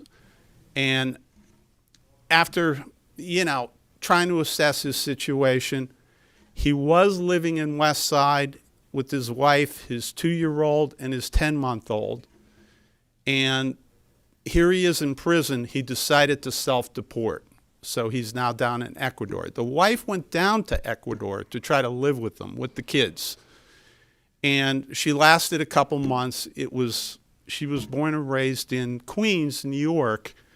And her father told me it was unlivable down there. So she's back now.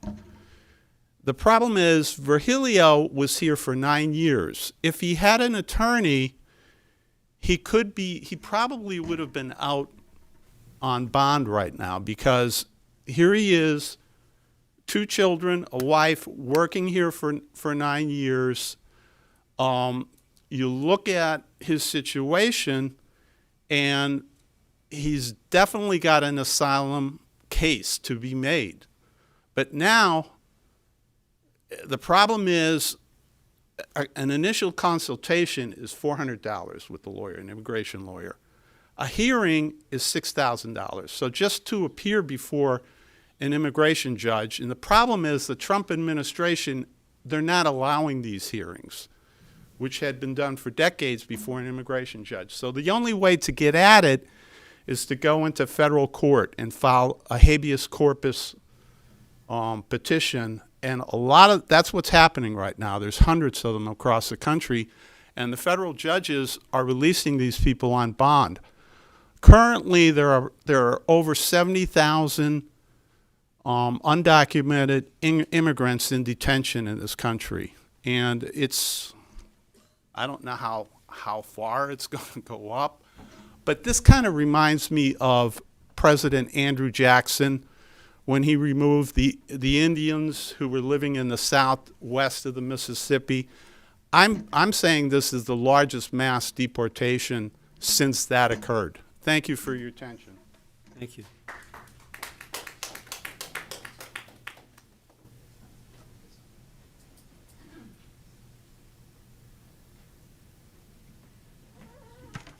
Good morning. Morning. My name is Kathy Osborne Harrington. I've been a nurse for the last 40 years of my life. I am a member of a family of 10. Mother was a nurse, sisters are nurses. I've lived in Scranton my whole life, raised here to take care of people, welcome people. My heritage is Irish, so I love the background on the Irish that you gave. I'm here to talk about treating people fairly. I've been a nurse in a hospital, nursing homes, clinics. One of the clinics that I was grateful to start to work at was the Leahy Clinic for the uninsured. It was for the uninsured and the insurance, people with insurance that didn't cover everything. Most of the people that we cared for were documented and undocumented citizens. The people that I took care of were so grateful for the care I gave them, the care everyone gave them. At one point, I wanted to tell about one person, a documented citizen, hardworking, been here for years, and he needed back surgery. And we could find him someone at the time, this is going back 15 years ago, that would do the surgery. But he had to apply for medical assistance. And he said to me, no, miss, I don't need that. That's for people that need that. I said, you do need it. You have to have back surgery. You can't do your job without it. No, I'll keep working. These citizens, documented, undocumented, legal, illegally here, they're people. They're people that, for the last 20 years of my life, I taught nursing. I taught nurses to care for everyone, regardless of who they were, what color their skin was, what language they spoke. That's what we, as American, especially Scranton residents, I believe, we welcome people. We had people, I had students from all over at the University of Scranton, Wilkes University, East Stroudsburg University, and they were amazed at how we welcomed everybody here in Scranton. And we do that. And so I hope when I look at the TV and look at the Minneapolis area and looked at that young man who worked in ICU as a nurse, I know what it takes to be nurses. I know what it takes to work in ICU. And then we have people in this population that were here today that thinks, I'm not sure what glasses he views from, to say that he asked for what he got. Another woman that was driving a car away from a scene. I mean, there's going to be all different kind of people that view what happens in the media through different lenses. But I think we could all agree that no one, no matter who you are, is subject to what they're being treated like. I don't even treat animals like that, let alone human beings. So I feel that because we're part of Lackawanna County, and I think Bill Gaughan, thank you so much for bringing that up a couple weeks ago. I was listening to it. I don't think I've ever attended a commissioner meeting. I just have two advices. I think that, Brian, I think you need a microphone. Oh, you do have a microphone. I could hardly hear you. I don't think I'm that old yet. And even this microphone, I could hardly hear people. I think those two suggestions I'll put in the suggestion box. But I feel like, and the other part, I wish Mr. Bullis didn't leave because my grandkids play over at Holy Cross. That thing is a sheet of ice. I go there on Sundays to see the games. He doesn't take care of their property. That's just a side note. But he's gone, but I'll let him know that when I see him. But I just wish that we could come together, and I don't care if you're Republican or Democrat. My grandfather was a warden of a jail back when I was a little girl, and I was raised as a Democrat. And I'd say, Grandpa, what about, like, I forget what mayor was elected, and he was Republican. He said, no, then we come together, and we work together. We don't have to say we're a Democrat or Republican. We're here for people here. I protect the people. I'm the warden of the jail. I was over there playing as a little kid. That's when my mother was raised over there. They used to live at the jail, if you didn't know that. But my mother was married out of the jail. And at the time, we were raised that we accept everyone. Not only the people that we live with, but the Republicans, the Democrats, we work together. So let's, go together. Bill Gaughan, you've done the research. You've been part of this for a while. I know you have a heart in a beautiful place. I think if we could just come together to support Bill, as the other two commissioners, and work together on a policy so that we know in the city of Scranton what we could do, so we don't have to be afraid. I have 13 grandchildren, and they're scared. You know, they're being raised in the world that they have these safety drills, that they're under the desk because of mass shootings. We have to have something in place when these ICE agents come in, because they've been here all along. You know, these people that are going to get deported now or getting pulled up, they're going and they're going to go to court, but they're afraid to go now. So these are not the criminals. These are the people that are you and I. So please, let's work together. Thank you. Thank you.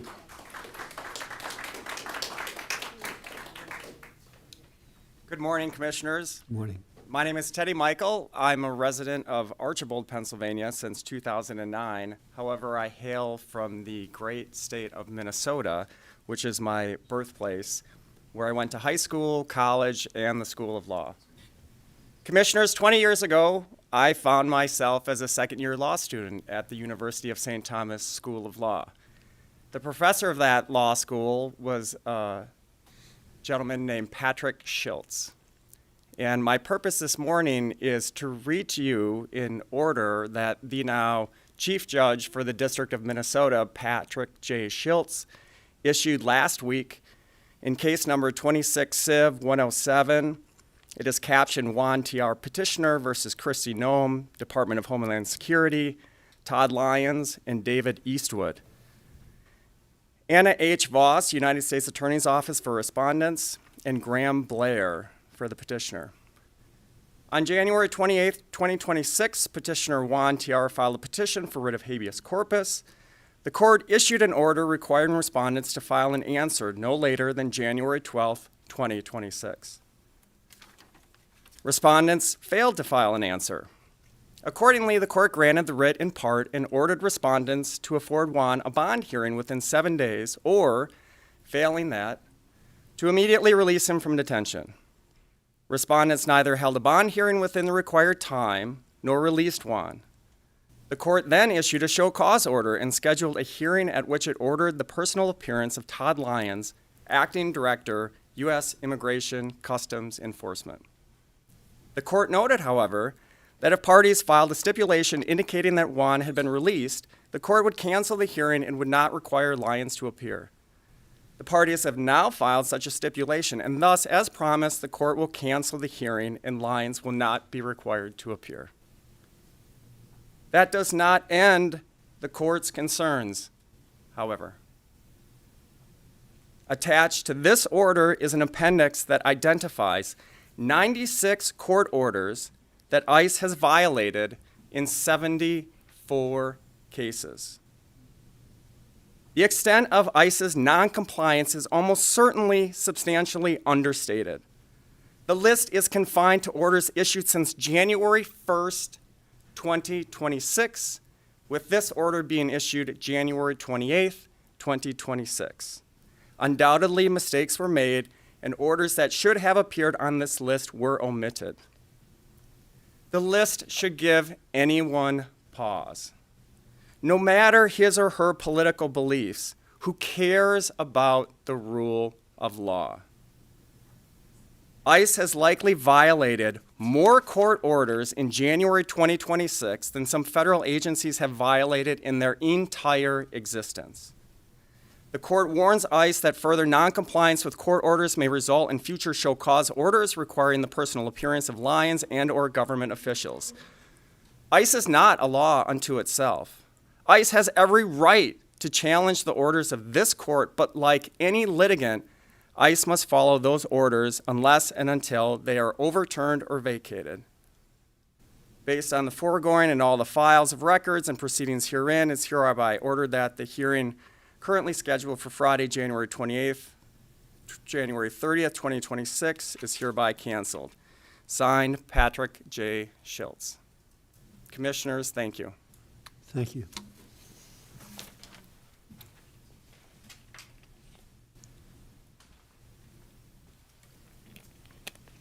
Hi everyone, my name is Ushu, the president of the Congolese community of Scranton. I know that a lot of very technical people here who have said very important things regarding what we see on TV and the way people are very scared. I'm not here to get into those details, but I want to tell a story because as an African and someone that grew up in a place with no technology, spending years in a refugee camp, the ways would comfort ourselves and the ways we spend time with those around us who's telling stories.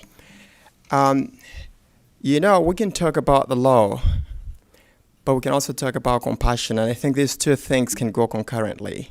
Because I think when laws are enshrined in hate, then those laws have to be looked at.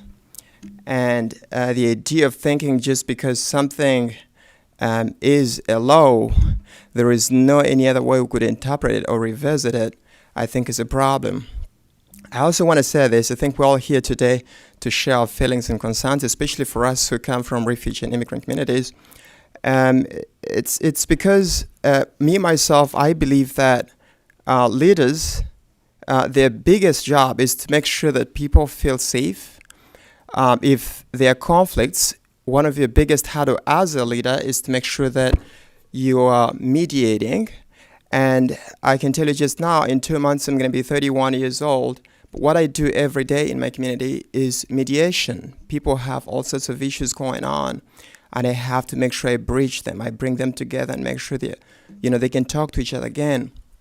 So I think when you listen to all this, it shouldn't be seen as noise, as people just coming to express frustrations. As leaders, you do have the responsibility to make sure that people feel safe, and everything else can go after that.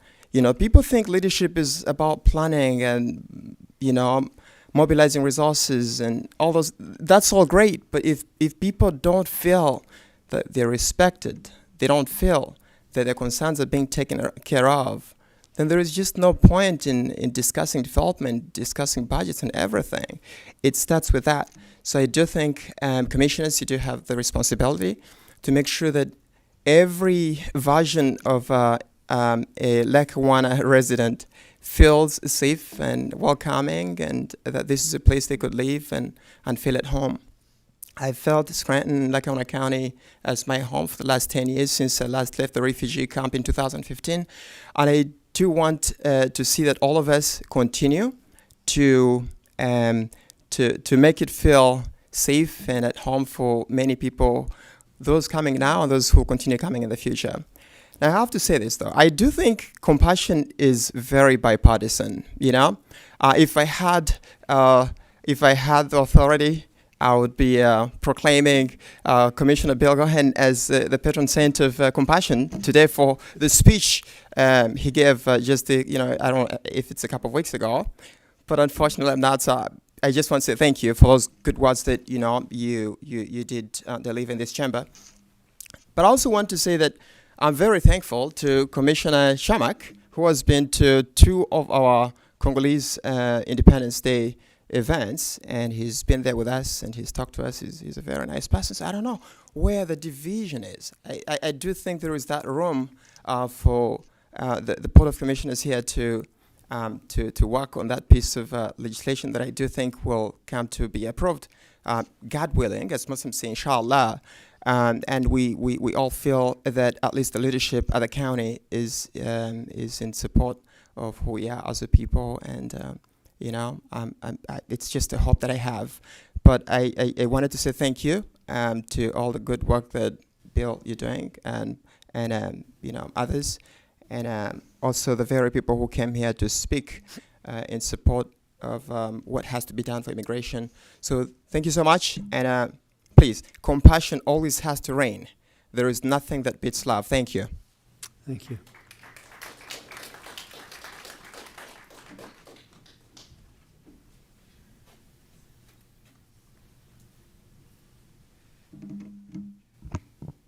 Hello.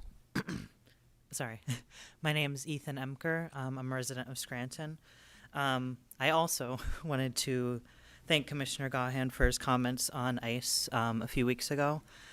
I think ICE, the way it's been operating very cruelly in this country, and I think it's important for our officials to recognize it and know that they aren't powerless. There are things that we can do on a county level to keep our community safe and make sure we continue to thrive as a community. I would like to ask that the county commit to not spending more local resources and taxpayer dollars than necessary helping ICE, considering the way they have been misusing those funds to harass and brutalize community members. I especially think that the county should not be handing ICE any records on individuals without a signed judicial warrant. I think that's something that should just be the case pretty much all the time.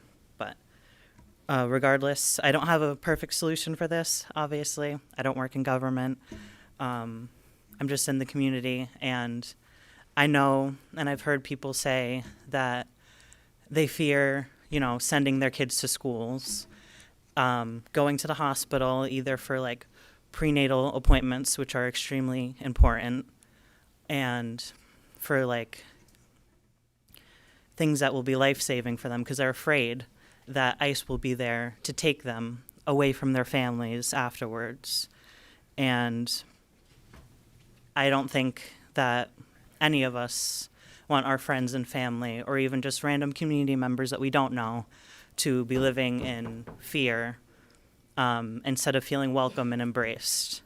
And I hope you all want to welcome and embrace our community as well, and make sure that this community and this country that has been built on the backs and the labor of immigrants to continue to thrive and do what you can to keep us safe.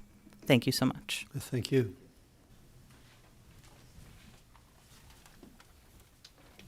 Good morning. Good morning. My name is Sandy Lamanna. I am a lifelong resident of Lackawanna County. I am also a resident of Clark Summit. I am a certified school psychologist in the state of Pennsylvania, and I'm also a nationally certified school psychologist.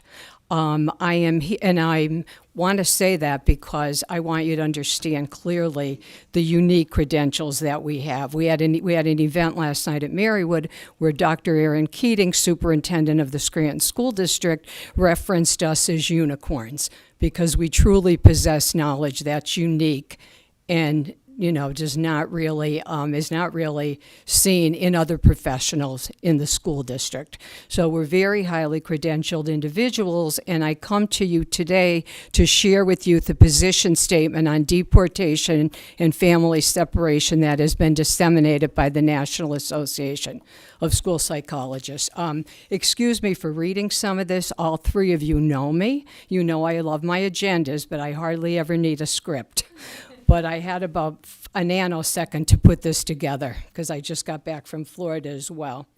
So one of the things I want you to clearly understand is that the deportation of a parent or a caregiver is widely recognized as a traumatic experience for children. And young children are particularly vulnerable because their brains are rapidly developing and they're extremely sensitive to stress. So exposure to trauma during early childhood has significantly impacted children's brains, especially those areas responsible for attention, memory, language, emotional regulation, and higher level thinking. Another thing that's important to understand, and I think all of us are well aware of the uptick that we've seen in mental health problems, not only among adolescents, but among children. I could assure you that the evaluations that I conduct every day, when at the end of that evaluation where I have to identify what those children qualify, is very rarely one disabling condition. We talked about this last night. It's one disabling condition, some two, some three, some four. That's the complexity of our school population. And it's not unique to Scranton because I looked at the prevalence rates across the state, across the country, and I looked at the prevalence rates from the CDC networks.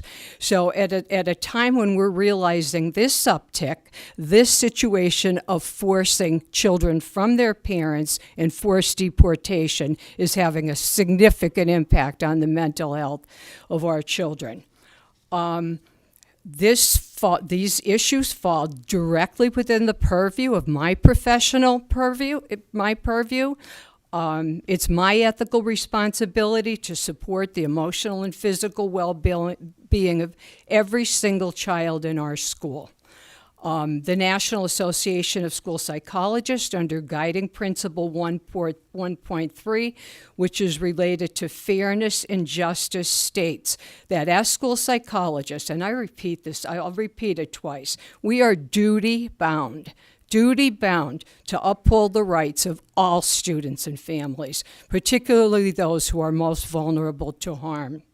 Under Guiding Principle 4.1, school psychologists play a critical role in promoting healthy school, family, and community environments.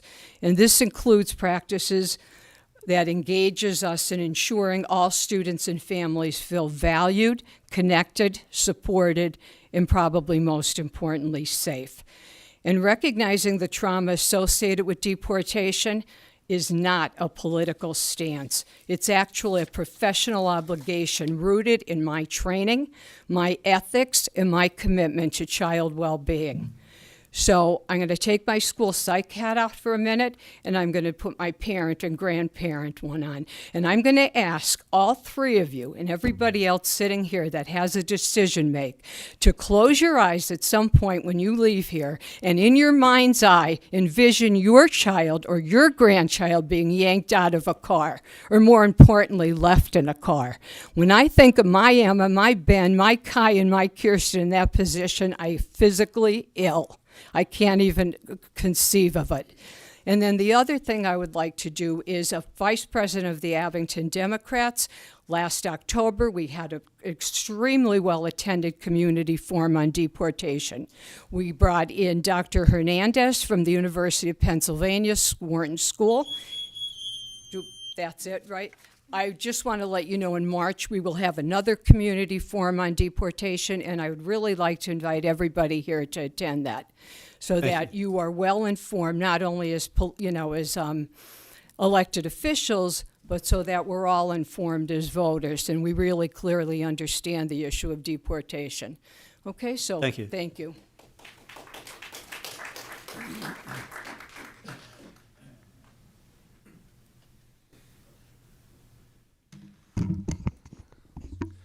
Good morning.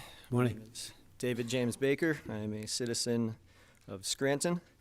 Thank you, Commissioners. Especially thank you, Commissioner Gaughan, for your continued alignment with the goals with those of us who work to foster a safe and especially welcoming community here in Lackawanna County. My wife, who is an immigrant, person of color, and speaks with an accent, and I have gone over all sorts of safety contingency plans. These are very odd conversations to be having in the modern era, but we have these conversations, we make plans with our family members, we have our papers from our attorneys, all because of the recklessness and the wanton abandon of ICE.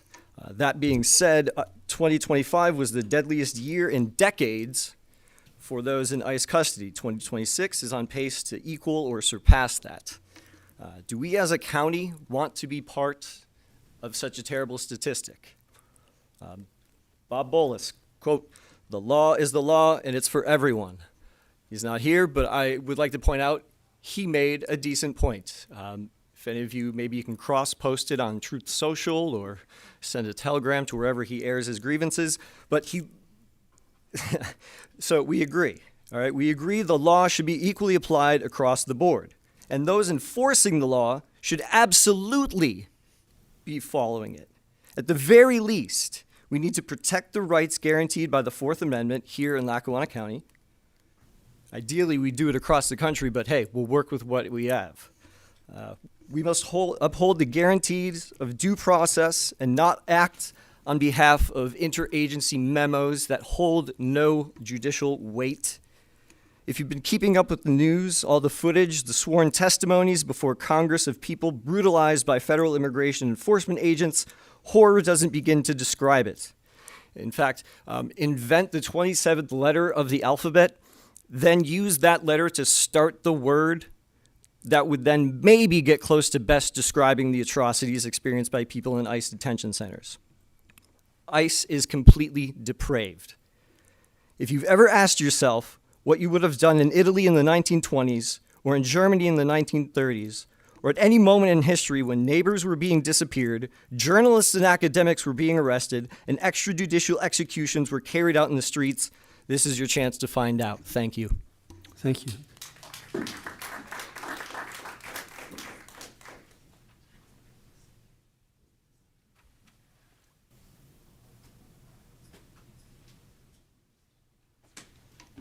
Elizabeth Kuiper, lifelong resident of Scranton and small business owner for the past 15 years, like Sandra in the early education space. And I just wanted to share my concern. I have worked with young children for the past 15 years. We know that 90% of their brain development happens by the age of 5. 90%. So everyone in this room had 90% of their brain developed by the time they were 5 years old. I want to express my concern and also my thanks to Commissioner Gaughan for speaking up on this, because we are in fear in our communities. I grew up in South Scranton, and I also have worked with the immigrant population for many years. I am also married to an immigrant, and I have 4 children in our community. I did not prepare to speak. I don't have notes here, but I'm speaking from the heart. I cannot stand by and say nothing. I have to speak up for our children and the ongoing stress that this is causing to our families. Toxic stress in the home greatly affects children. So it's not even in their understanding what's going on, but if their parents are exhibiting stress and they are feeling those residual effects, these are our community members. This is the future of our community. Documented or undocumented, one of the beautiful things about my school in South Scranton is that we are a diverse community. My community of families and students is exactly what Lackawanna County stands for and what it was built upon. So I had to say something here today in an urgent request to please work together and make a policy that is just and right by our children. Our children deserve to feel safe. My employees deserve to know what to do. My families deserve to come to pick up their children and feel safe.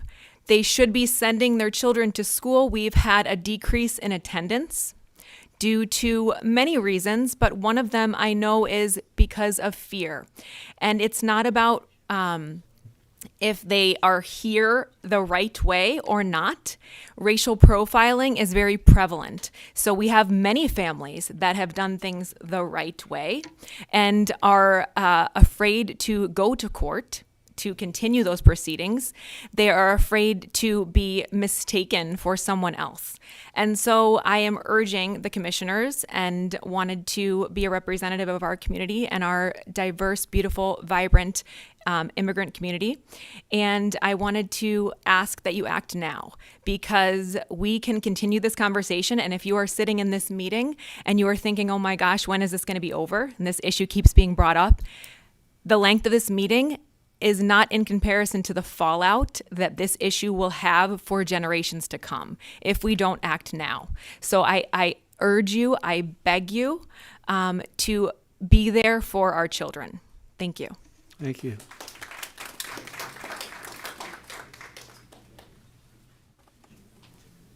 Hi, everyone. My name is Eric Spivak. I am a political organizer within NEPA. I've done work here in Lackawanna, Luzerne, as well as some work in southern Pennsylvania. A lot of people have been talking about the brutalities that ICE has been putting upon the Latino, Hispanic, Latina population here in NEPA, and I just want to come to be an ally for those folks and to express just what I've witnessed personally within my work. I know it's not in Lackawanna County, but I've done months and weeks of work in Hazleton during the 2025 election cycles, and I can say when I went to doors and I did speak to Latino, Hispanic, Latina folks, like just the look in some of their eyes, not knowing who I was and just opening the door to me, I have never seen fear like that ever in my work, and it was terrible to see. I felt so concerned that, I was coming to the door of some of these folks and they were very scared. I think a lot of them did think I was ICE or I was trying to pose as someone that I wasn't. And, when I did talk about, I'm just here to talk about voting and just to see if you want to go vote this year. It was relief for us, I would hope, but it was also a realization for me that this is a huge issue that needs strong legislative action on the local level. I come from a Jewish family. I have Jewish blood in me, and I commend the person who came up here earlier who mentioned how this shares many similarities to Germany in World War II.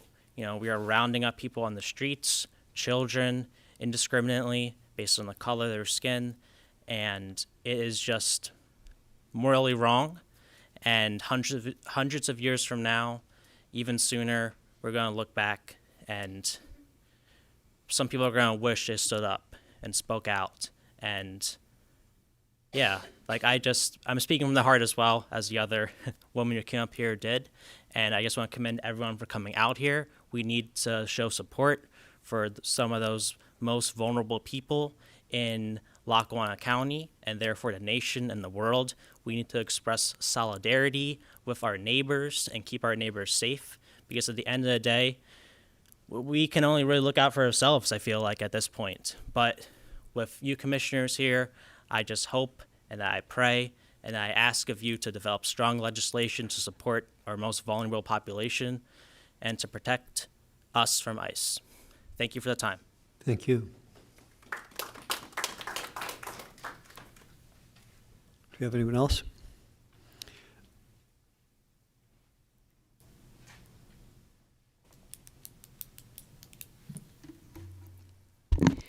Sister Donna, IHM sister, resident of Scranton.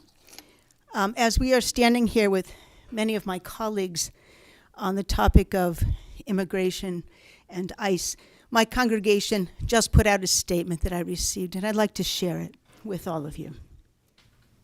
And it came from our leadership team. The IHM statement of commitment to our immigrant and refugee neighbors, the sister servants of the Immaculate Heart of Mary of Scranton, Pennsylvania.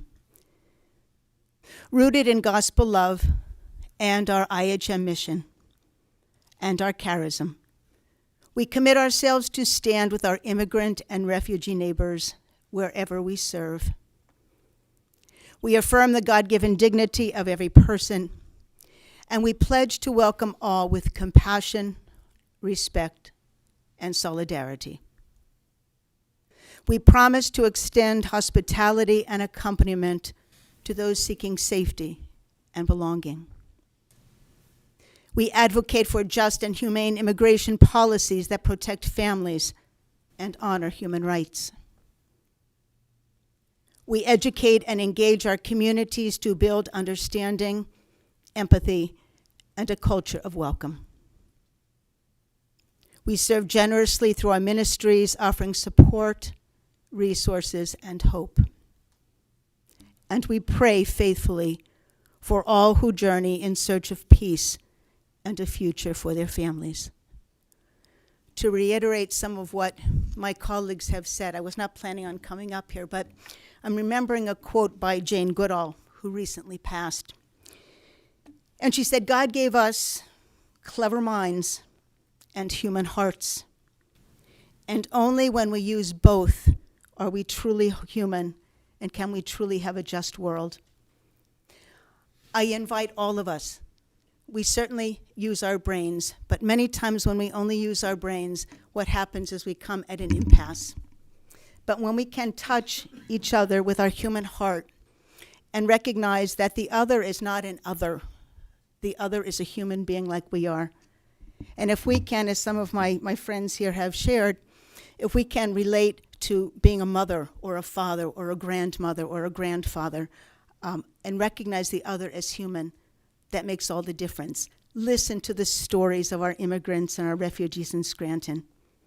As my friend here from our parish name has changed so many times, St. Teresa of Calcutta, come to a Mass and sit with immigrant families, and you'll notice that they care just as much about their children as you do about yours, about their grandchildren. When we can touch on a human level, that makes a difference, and that makes a community. Thank you so very much for all of you, for your service to each of you. Thank you so much. Thank you.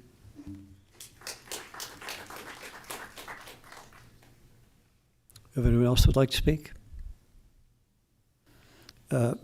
Before we go into Commissioner's comments, I just want to quickly thank all of you, those of you that are here and those that had to leave.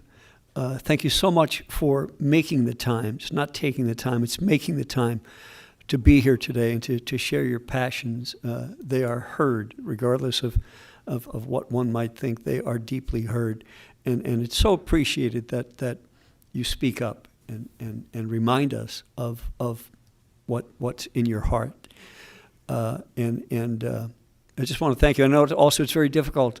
Here we have our meetings at 10 o'clock on a Wednesday, and there are so many more people that could be joining us here, and you are speaking for them as well. So thank you. Thank you all for being here. Thank you for sharing your passion. Commissioner Gaughan? Thank you. Brian, can I borrow your... This isn't working, I don't think.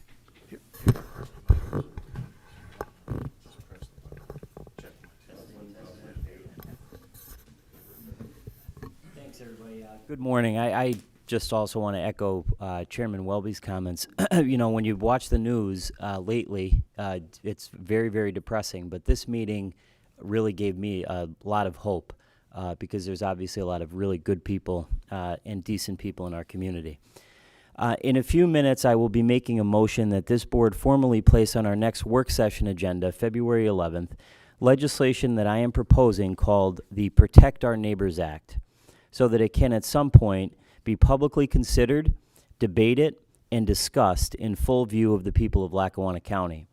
This is model legislation that I have collaborated with in the last few days with the Community Justice Project and the Pennsylvania Immigration Coalition. Other counties in Pennsylvania are also considering enacting this, most recently Allegheny County and also, I believe, in Philadelphia. And let me take a moment and explain why. Over the last several months, as many of you today have pointed out, and I talked about at the last commissioners meeting, we have watched something deeply disturbing unfold across the United States of America. We have seen ICE agents murder people, literally murder people in the streets. We have seen people stopped and detained without warrants because of their accent or how they look. We have seen families terrified to report crimes. We have seen communities afraid to interact with local government, not because they have done anything wrong, but because the line between local government and federal immigration enforcement has been deliberately blurred. And that is wrong. And as I mentioned last week, I also live in Southside, like some of the speakers who got up today. And I live in a community that is full with immigrant families. My children go to John F. Kennedy School, and they are friends with many immigrant families. And these people are deathly afraid. And as I sit and I watch the news at 6 o'clock at night or 7 o'clock at night, I have 5 children under the age of 10. Naturally, they're in and out of the room. They see what's going on, too, on the television, and they are also horrified.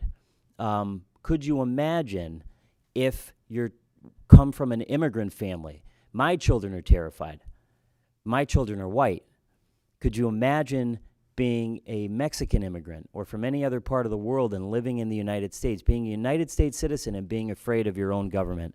That is so abhorrent. As many mentioned today, this county was built by immigrants. We know the story of Lackawanna County. Coal miners who arrived with nothing but a shovel and a prayer. Families who were told that they didn't belong. People who were mocked for their accents, their faith, their names, and who nonetheless built our churches, our neighborhoods, our unions, and our democracy. I hope that we will not now become a place that forgets that history. And a quote that I'm constantly reminded of by the Italian poet Dante, that the hottest places in hell are reserved for those who in times of moral crisis preserve their neutrality. So I'm glad to see that so many people came out today and are choosing not to be neutral on this important issue. The Protect Our Neighbors Act that I'm proposing is not radical, it is not lawless, it does not prevent federal immigration enforcement from doing its job. What it does is draw a clear line. Federal civil immigration enforcement is the responsibility of the federal government, not the taxpayers of Lackawanna County. So let me summarize what the Protect Our Neighbors Act would actually do. First, it clearly prohibits county agencies and employees from asking about someone's immigration status unless required by law or court order. If you're applying for county services, if you're interacting with the county office, you should not have to fear that a routine encounter turns into an immigration inquiry. And let me also say that our county government is basically a very large social service agency, from the Area Agency on Aging to the Office of Youth and Family Services to our mental health department. We get all kinds of people from all walks of life walking through our door. And I can only imagine how many people are not coming for services now because they are simply afraid. Second, this legislation would prohibit conditioning county services or benefits on immigration status unless required by state or federal law. County government exists to serve the public, not to act as an arm or for federal immigration screening. Third, it makes clear that county employees cannot detain someone based solely on an ICE detainer, an administrative warrant, or suspicion of immigration status. Only a valid judicial warrant signed by a judge would authorize extended detention or transfer. Fourth, it bars county participation in federal immigration enforcement operations. That means no assisting ICE with interviews, no providing non-public information for immigration raids, no turning over county facilities or databases for civil immigration enforcement purposes. And let me explain why this is so important. A few weeks ago, I overheard our 911 director state that a ICE agent reached out to him informally asking about someone. That is so wrong. And if that happened, could you imagine what else might happen? Someone knows an ICE agent, they make a phone call, hey, can you get me some information about so-and-so? This organization now is lawless. They do not follow the rules, as we've seen all over the country. So we need to protect our county employees. We also need to, more importantly, protect our immigrant community. Fifth, it prevents our county from entering into agreements to house ICE detainees in our jail or from entering into 287G agreements that deputize local officers to act as federal immigration agents. I believe that the Luzerne County District Attorney, without, from what I understand, the consent from the county council in Luzerne County, entered into one of these agreements, which I think is wrong. And finally, it ensures training and clear guidance so that every county department understands these rules and complies with them. The Protect Our Neighbors Act does one fundamental thing. It restores the proper boundary between local government and federal civil immigration enforcement. The broader climate right now makes this legislation necessary to protect our immigrant neighbors. Across this country, as many of you have noted today, immigration enforcement has drifted from targeted law enforcement into a spectacle of fear. Administrative paperwork, not judicial warrants, has been used to justify detention. And now, from media reports within the last 2 weeks, apparently ICE is able to enter your home without a judicial warrant. Communities have been destabilized, including our own. Children have watched parents disappear into a system that operates with no transparency and even less accountability. That is not what due process looks like. That is not what the Fourth Amendment contemplates. I used to teach American government, and that is not what a county built by immigrants should quietly enable.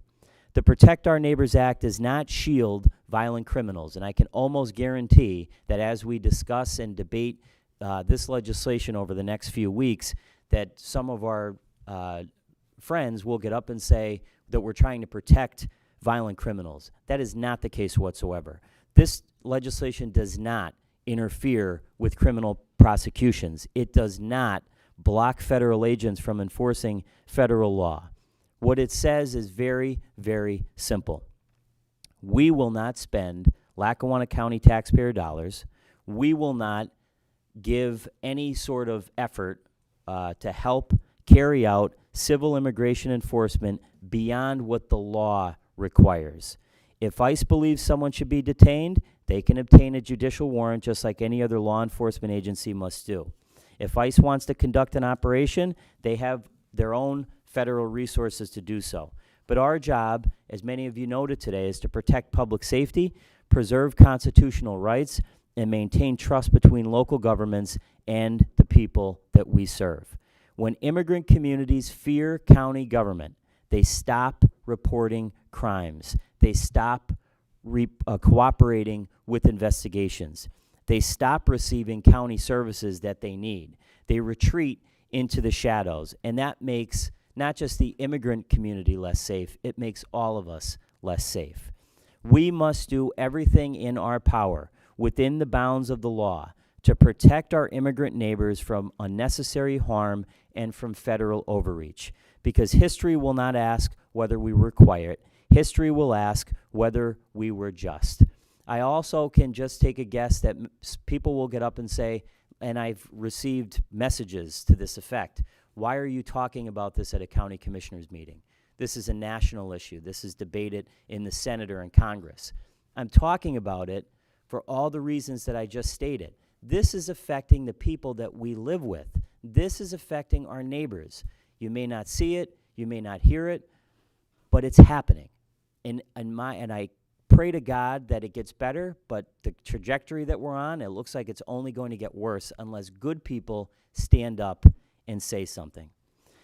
So today I'm not asking, obviously, for immediate adoption. I just put this forward this morning. I've been working on this with the Community Justice Project and the Pennsylvania Immigration Coalition over the last several days. And I understand that my colleagues, our solicitor, need time to review this and give their input, and I want their input. But what I'm asking is that the board place this legislation on the next work session agenda so that we can examine it carefully. When it's ready for public view, that we can hear from all of you, hear from our solicitor, and decide whether Lackawanna County will stand firmly on the side of constitutional governance and human dignity. We cannot obviously control what happens in Washington. That seems to be a train that has gone off the track long, long time ago. But we can control what happens here. And here, in a county that is built by immigrants, we should be clear that we're not going to be complicit with what is going on. We're not going to trade constitutional principles and everything that we've known since we've grown up in this country for political theater, and that we're going to protect our immigrant community to the fullest extent that the law allows. And so I'd like to make a motion that this proposed Protect Our Neighbors legislation be placed on the work session agenda for February 11th for discussion and for review. Second. On the question. All those in favor? Aye. Aye. Opposed? We placed on the Thank you. agenda for the work session, absolutely.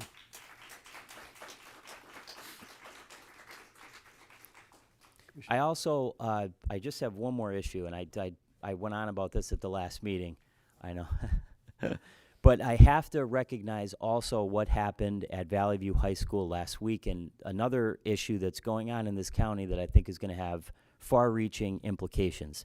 Hundreds and hundreds and hundreds of people showed up on a weeknight in the middle of winter because they're scared and they're angry that it seems as if every available acre of land in our community will eventually be turned into a windowless box that hums 24/7 and sends most of its profits someplace else. And I'm speaking about data centers. They feel like decisions are being rushed onto their communities without enough transparency, without enough guardrails, and without enough respect. That turnout was not manufactured. I was there. It was unbelievable, similar to the turnout today to speak about ICE. What I saw at Valley View High School was civic alarm bells.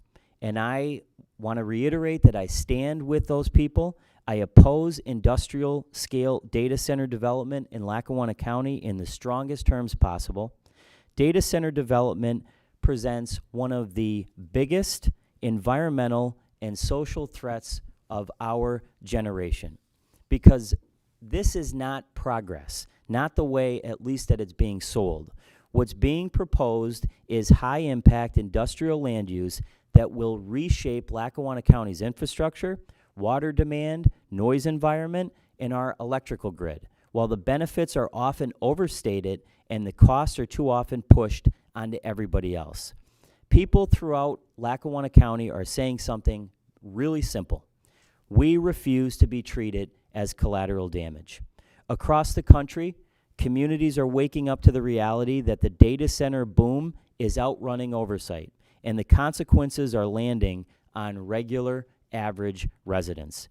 Electricity demand is exploding in regions throughout the United States, chasing data centers, and there are real concerns about that cost shifting to ratepayers. In Georgia, regulators approved a massive generation expansion plan, largely tied to data center demand, and critics have warned that residents could end up holding the bag if projections don't materialize. States, including Pennsylvania, are now scrambling to write rules after the fact, because local governments and residents are being steamrolled by projects that move faster than planning can keep up. One of the things that we all should be worried about is the rising cost of electricity and the rising cost of water. Our water bills and our electric bills are out of control now. These data centers continue on the path that they're on, they're only going to get worse. If your business model depends on the public paying the hidden costs, higher utility rates, stressed infrastructure, and degraded quality of life, that's not investment, that's extraction. There is another layer I just want to spend a second talking about that I think is really important to consider. A big driver of these data centers is the race to scale artificial intelligence. And while we all know that technology can do a tremendous amount of good, we also have to face the economic reality. Major corporations are openly signaling that AI is going to reduce employees by a lot, essentially destroying the middle class. Amazon, for example, announced that major jobs would be cut while simultaneously accelerating AI investment. So yes, people are right across Lackawanna County to ask, are we being asked to accept higher energy strain and higher risks, environmental issues, so that trillion-dollar companies can build the infrastructure of automation, while working families are going to get fewer jobs and higher bills? That is not the future. That's a bargain that I think we all should refuse. We are not alone. There's a growing movement to slow down and regulate this industry before communities are permanently changed and damaged. This is happening all around the country, in Maryland, in Georgia, and there are senators now that have publicly endorsed a national moratorium on data center construction.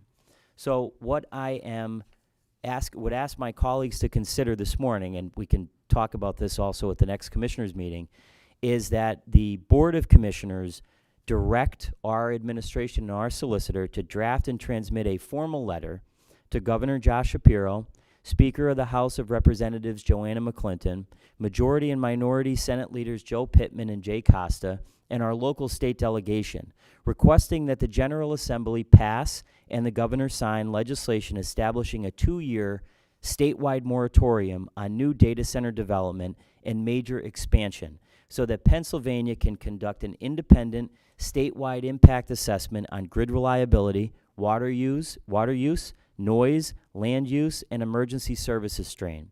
Establish enforceable statewide standards. Just yesterday, the governor announced his, I think it was called GRID, the Governor's Responsible Infrastructure Development Standards, which I fully support.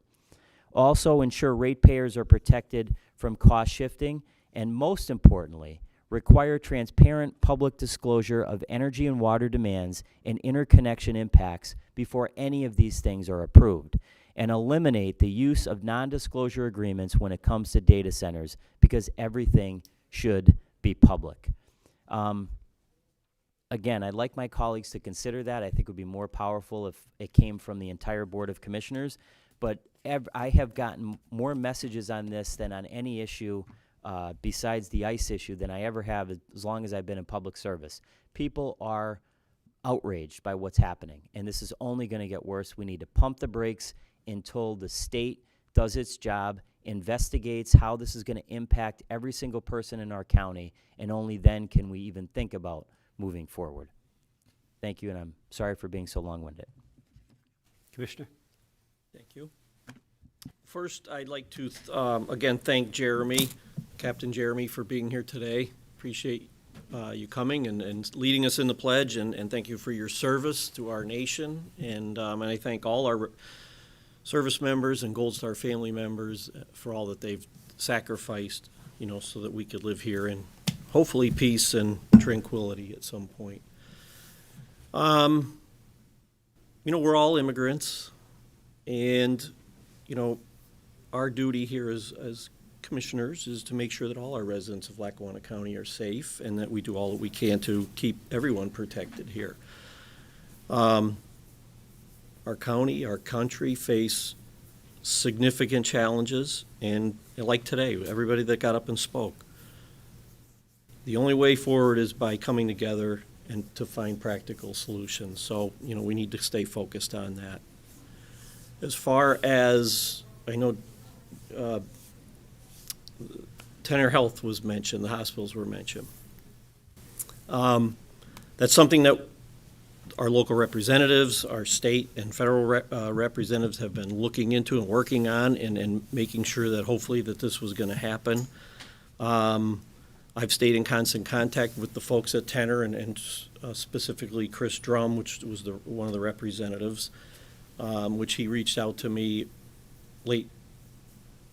just a few days ago, saying that it looked like it was not going to happen. That's been a concern for a long time. It's been a concern with a lot of the nurses and the doctors and the folks that work at these hospitals. A lot of them have left to find other places to make a living. Some of the diehards stuck it out. They stayed. They continue to provide service, which is something that we desperately need. One hospital obviously can't handle all this demand. When I was called the other day from Chris, his concern was that, look, the state's not going to approve this, and any help you can provide, or if you can reach out, please do. Which, again, like I've been in contact with our representatives, and I did reach out to Congressman Bresahan. I reached out to Senator Marty Flynn and some of our other local state representatives. Unfortunately, it got passed, and that the sale is going to go through, which is huge, huge for this area. I'm hoping that Tenor Health can do what they're saying they can do. It's certainly going to be a need in this, not only this Lackawanna County, but this region. Other areas, other counties rely on our hospital systems. As a lifelong first responder and still doing some of that stuff, I can see that we were going to be in big trouble without these hospitals. So I'm happy to report that the sales are going through. The safety, security, and well-being of the residents here and throughout this region are paramount. The issue with the nonprofit and the taxes that's certainly on our minds. Hopefully, we'll figure a way. Hopefully these hospitals, once they get up and rolling, maybe they'll be able to help us with funding and different things like that. But that's job number 2. So I'm very happy that this is happening. It's certainly going to save a lot of issues going down the road, and it's a necessity that we can't lose. So thanks to everyone that was involved in that, and I'm just glad that it went through.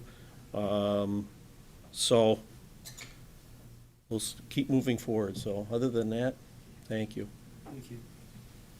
Regarding the hospitals, obviously everyone here, everyone in the county, everyone in the county administration is happy to see that that deal was consummated, and as Commissioner Chermak said, it was made clear to us just last Friday that this deal was going to fall through, and it was that close. and it's good to see it come through. If any of us has visited Geisinger Community Medical Center in the last year or so, you've been shocked as you walked up to that emergency room door and looked through the window as you were about to open the doors and saw, one time when I was up there, it was 30 to 40 people standing inside there, including a gentleman standing there with an IV pole. And we did a U-turn and wound up going somewhere else. My wife is a retired nurse. She started at Scranton State General Hospital and retired. And my brother is a registered nurse at, I still say Mercy Hospital, at Regional Hospital. And he's been calling me about every 20 minutes for the last 2 years. And it's good to see that finally come to an end. And it's unfortunate that we now have all of that property is now not tax paying, but we do have that service, and hopefully they're going to bring in services to those two facilities that will improve and increase the services that are being provided there now. What's going on in those hospitals, with all due respect, is not what we need. To have 2 or 3 floors in Mercy Hospital closed is unacceptable. We need for that totally to be improved. And also they have, over the years, they bought up a lot of property through that area of Scranton, and we'll see if perhaps that can be put back on the tax rolls for one reason or another. But that's good to see. Regarding the issues that are on our mind, everybody's mind, and that is ICE. To be clear, as was mentioned once or twice, is there is a difference between legal and illegal, and I feel very strongly about our being a law and order country, but I also feel equally, or perhaps even more strong, about that we have a constitution for which we all have to abide by. Every facet of our federal, state, and local government needs to abide by our Constitution. And Rabbi, well, most everybody here made some references that were so important. A rabbi reminded me of one that I've thought about since my hippie days in the 60s, and that is that we seem to forget what came before us, and we know that our parents, our grandparents, our great-grandparents, when they came to this country, first there's, of all the people in my long life that I have met or I have known, I could count those that aren't from immigrant families on my 2 hands, perhaps on 1 hand. I don't know that many Native American-born families or individuals. We all come from that, and we do need to remember what are the people, the family members that came before us, what they went through. And we don't want what they went through to happen to anyone, and for us to allow it to happen to anybody because of a different shade of their skin or their accent.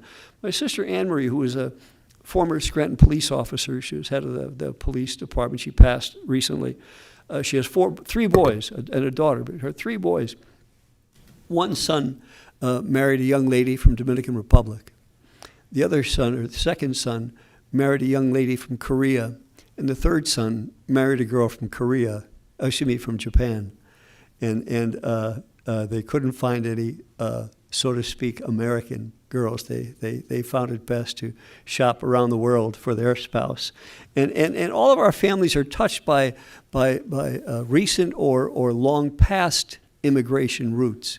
And we have to remember that, and we have to respect that. And I'm so bothered by so many different things that are in violation of our Constitution and sicken me when I see them. And I do want to see law and order, and I do want to see people abide by our laws, but abide by our Constitution as well. I think back when we saw that footage of Renee Good, and I don't really care what political position you hold.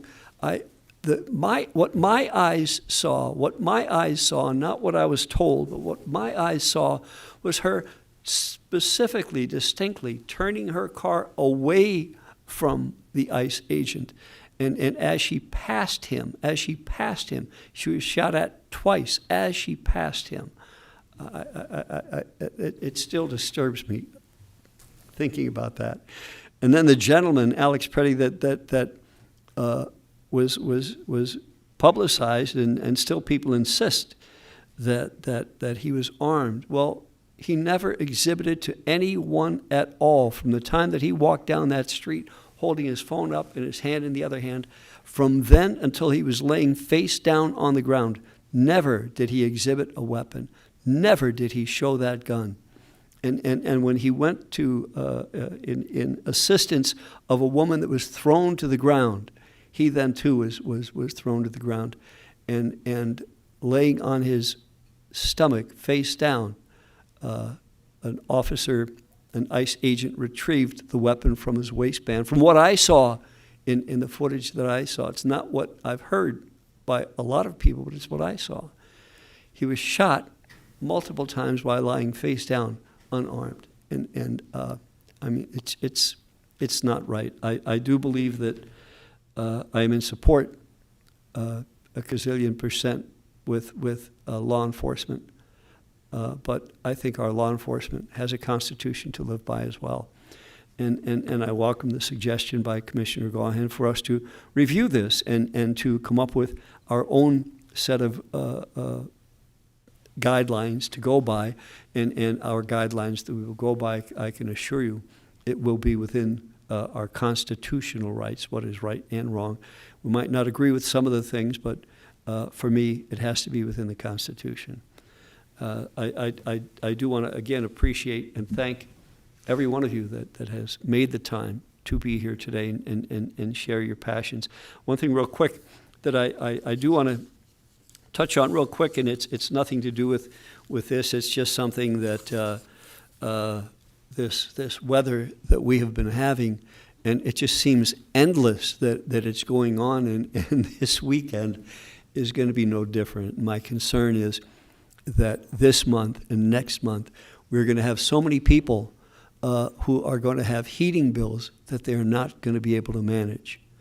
I know that we're going to have people calling us up, and agencies are going to have people calling them up for assistance. Sister, I know that you'll be getting phone calls and emails from people that need assistance. They're going to have heating bills that are $500, $600, $700 a month from what might have been $200 because of this frigid weather that just seems to have no end. But I just want to remind people that there are sources out there that they can go to for help. And the one that is probably the easiest, I think, if you fit in the guidelines, that is LIHEAP.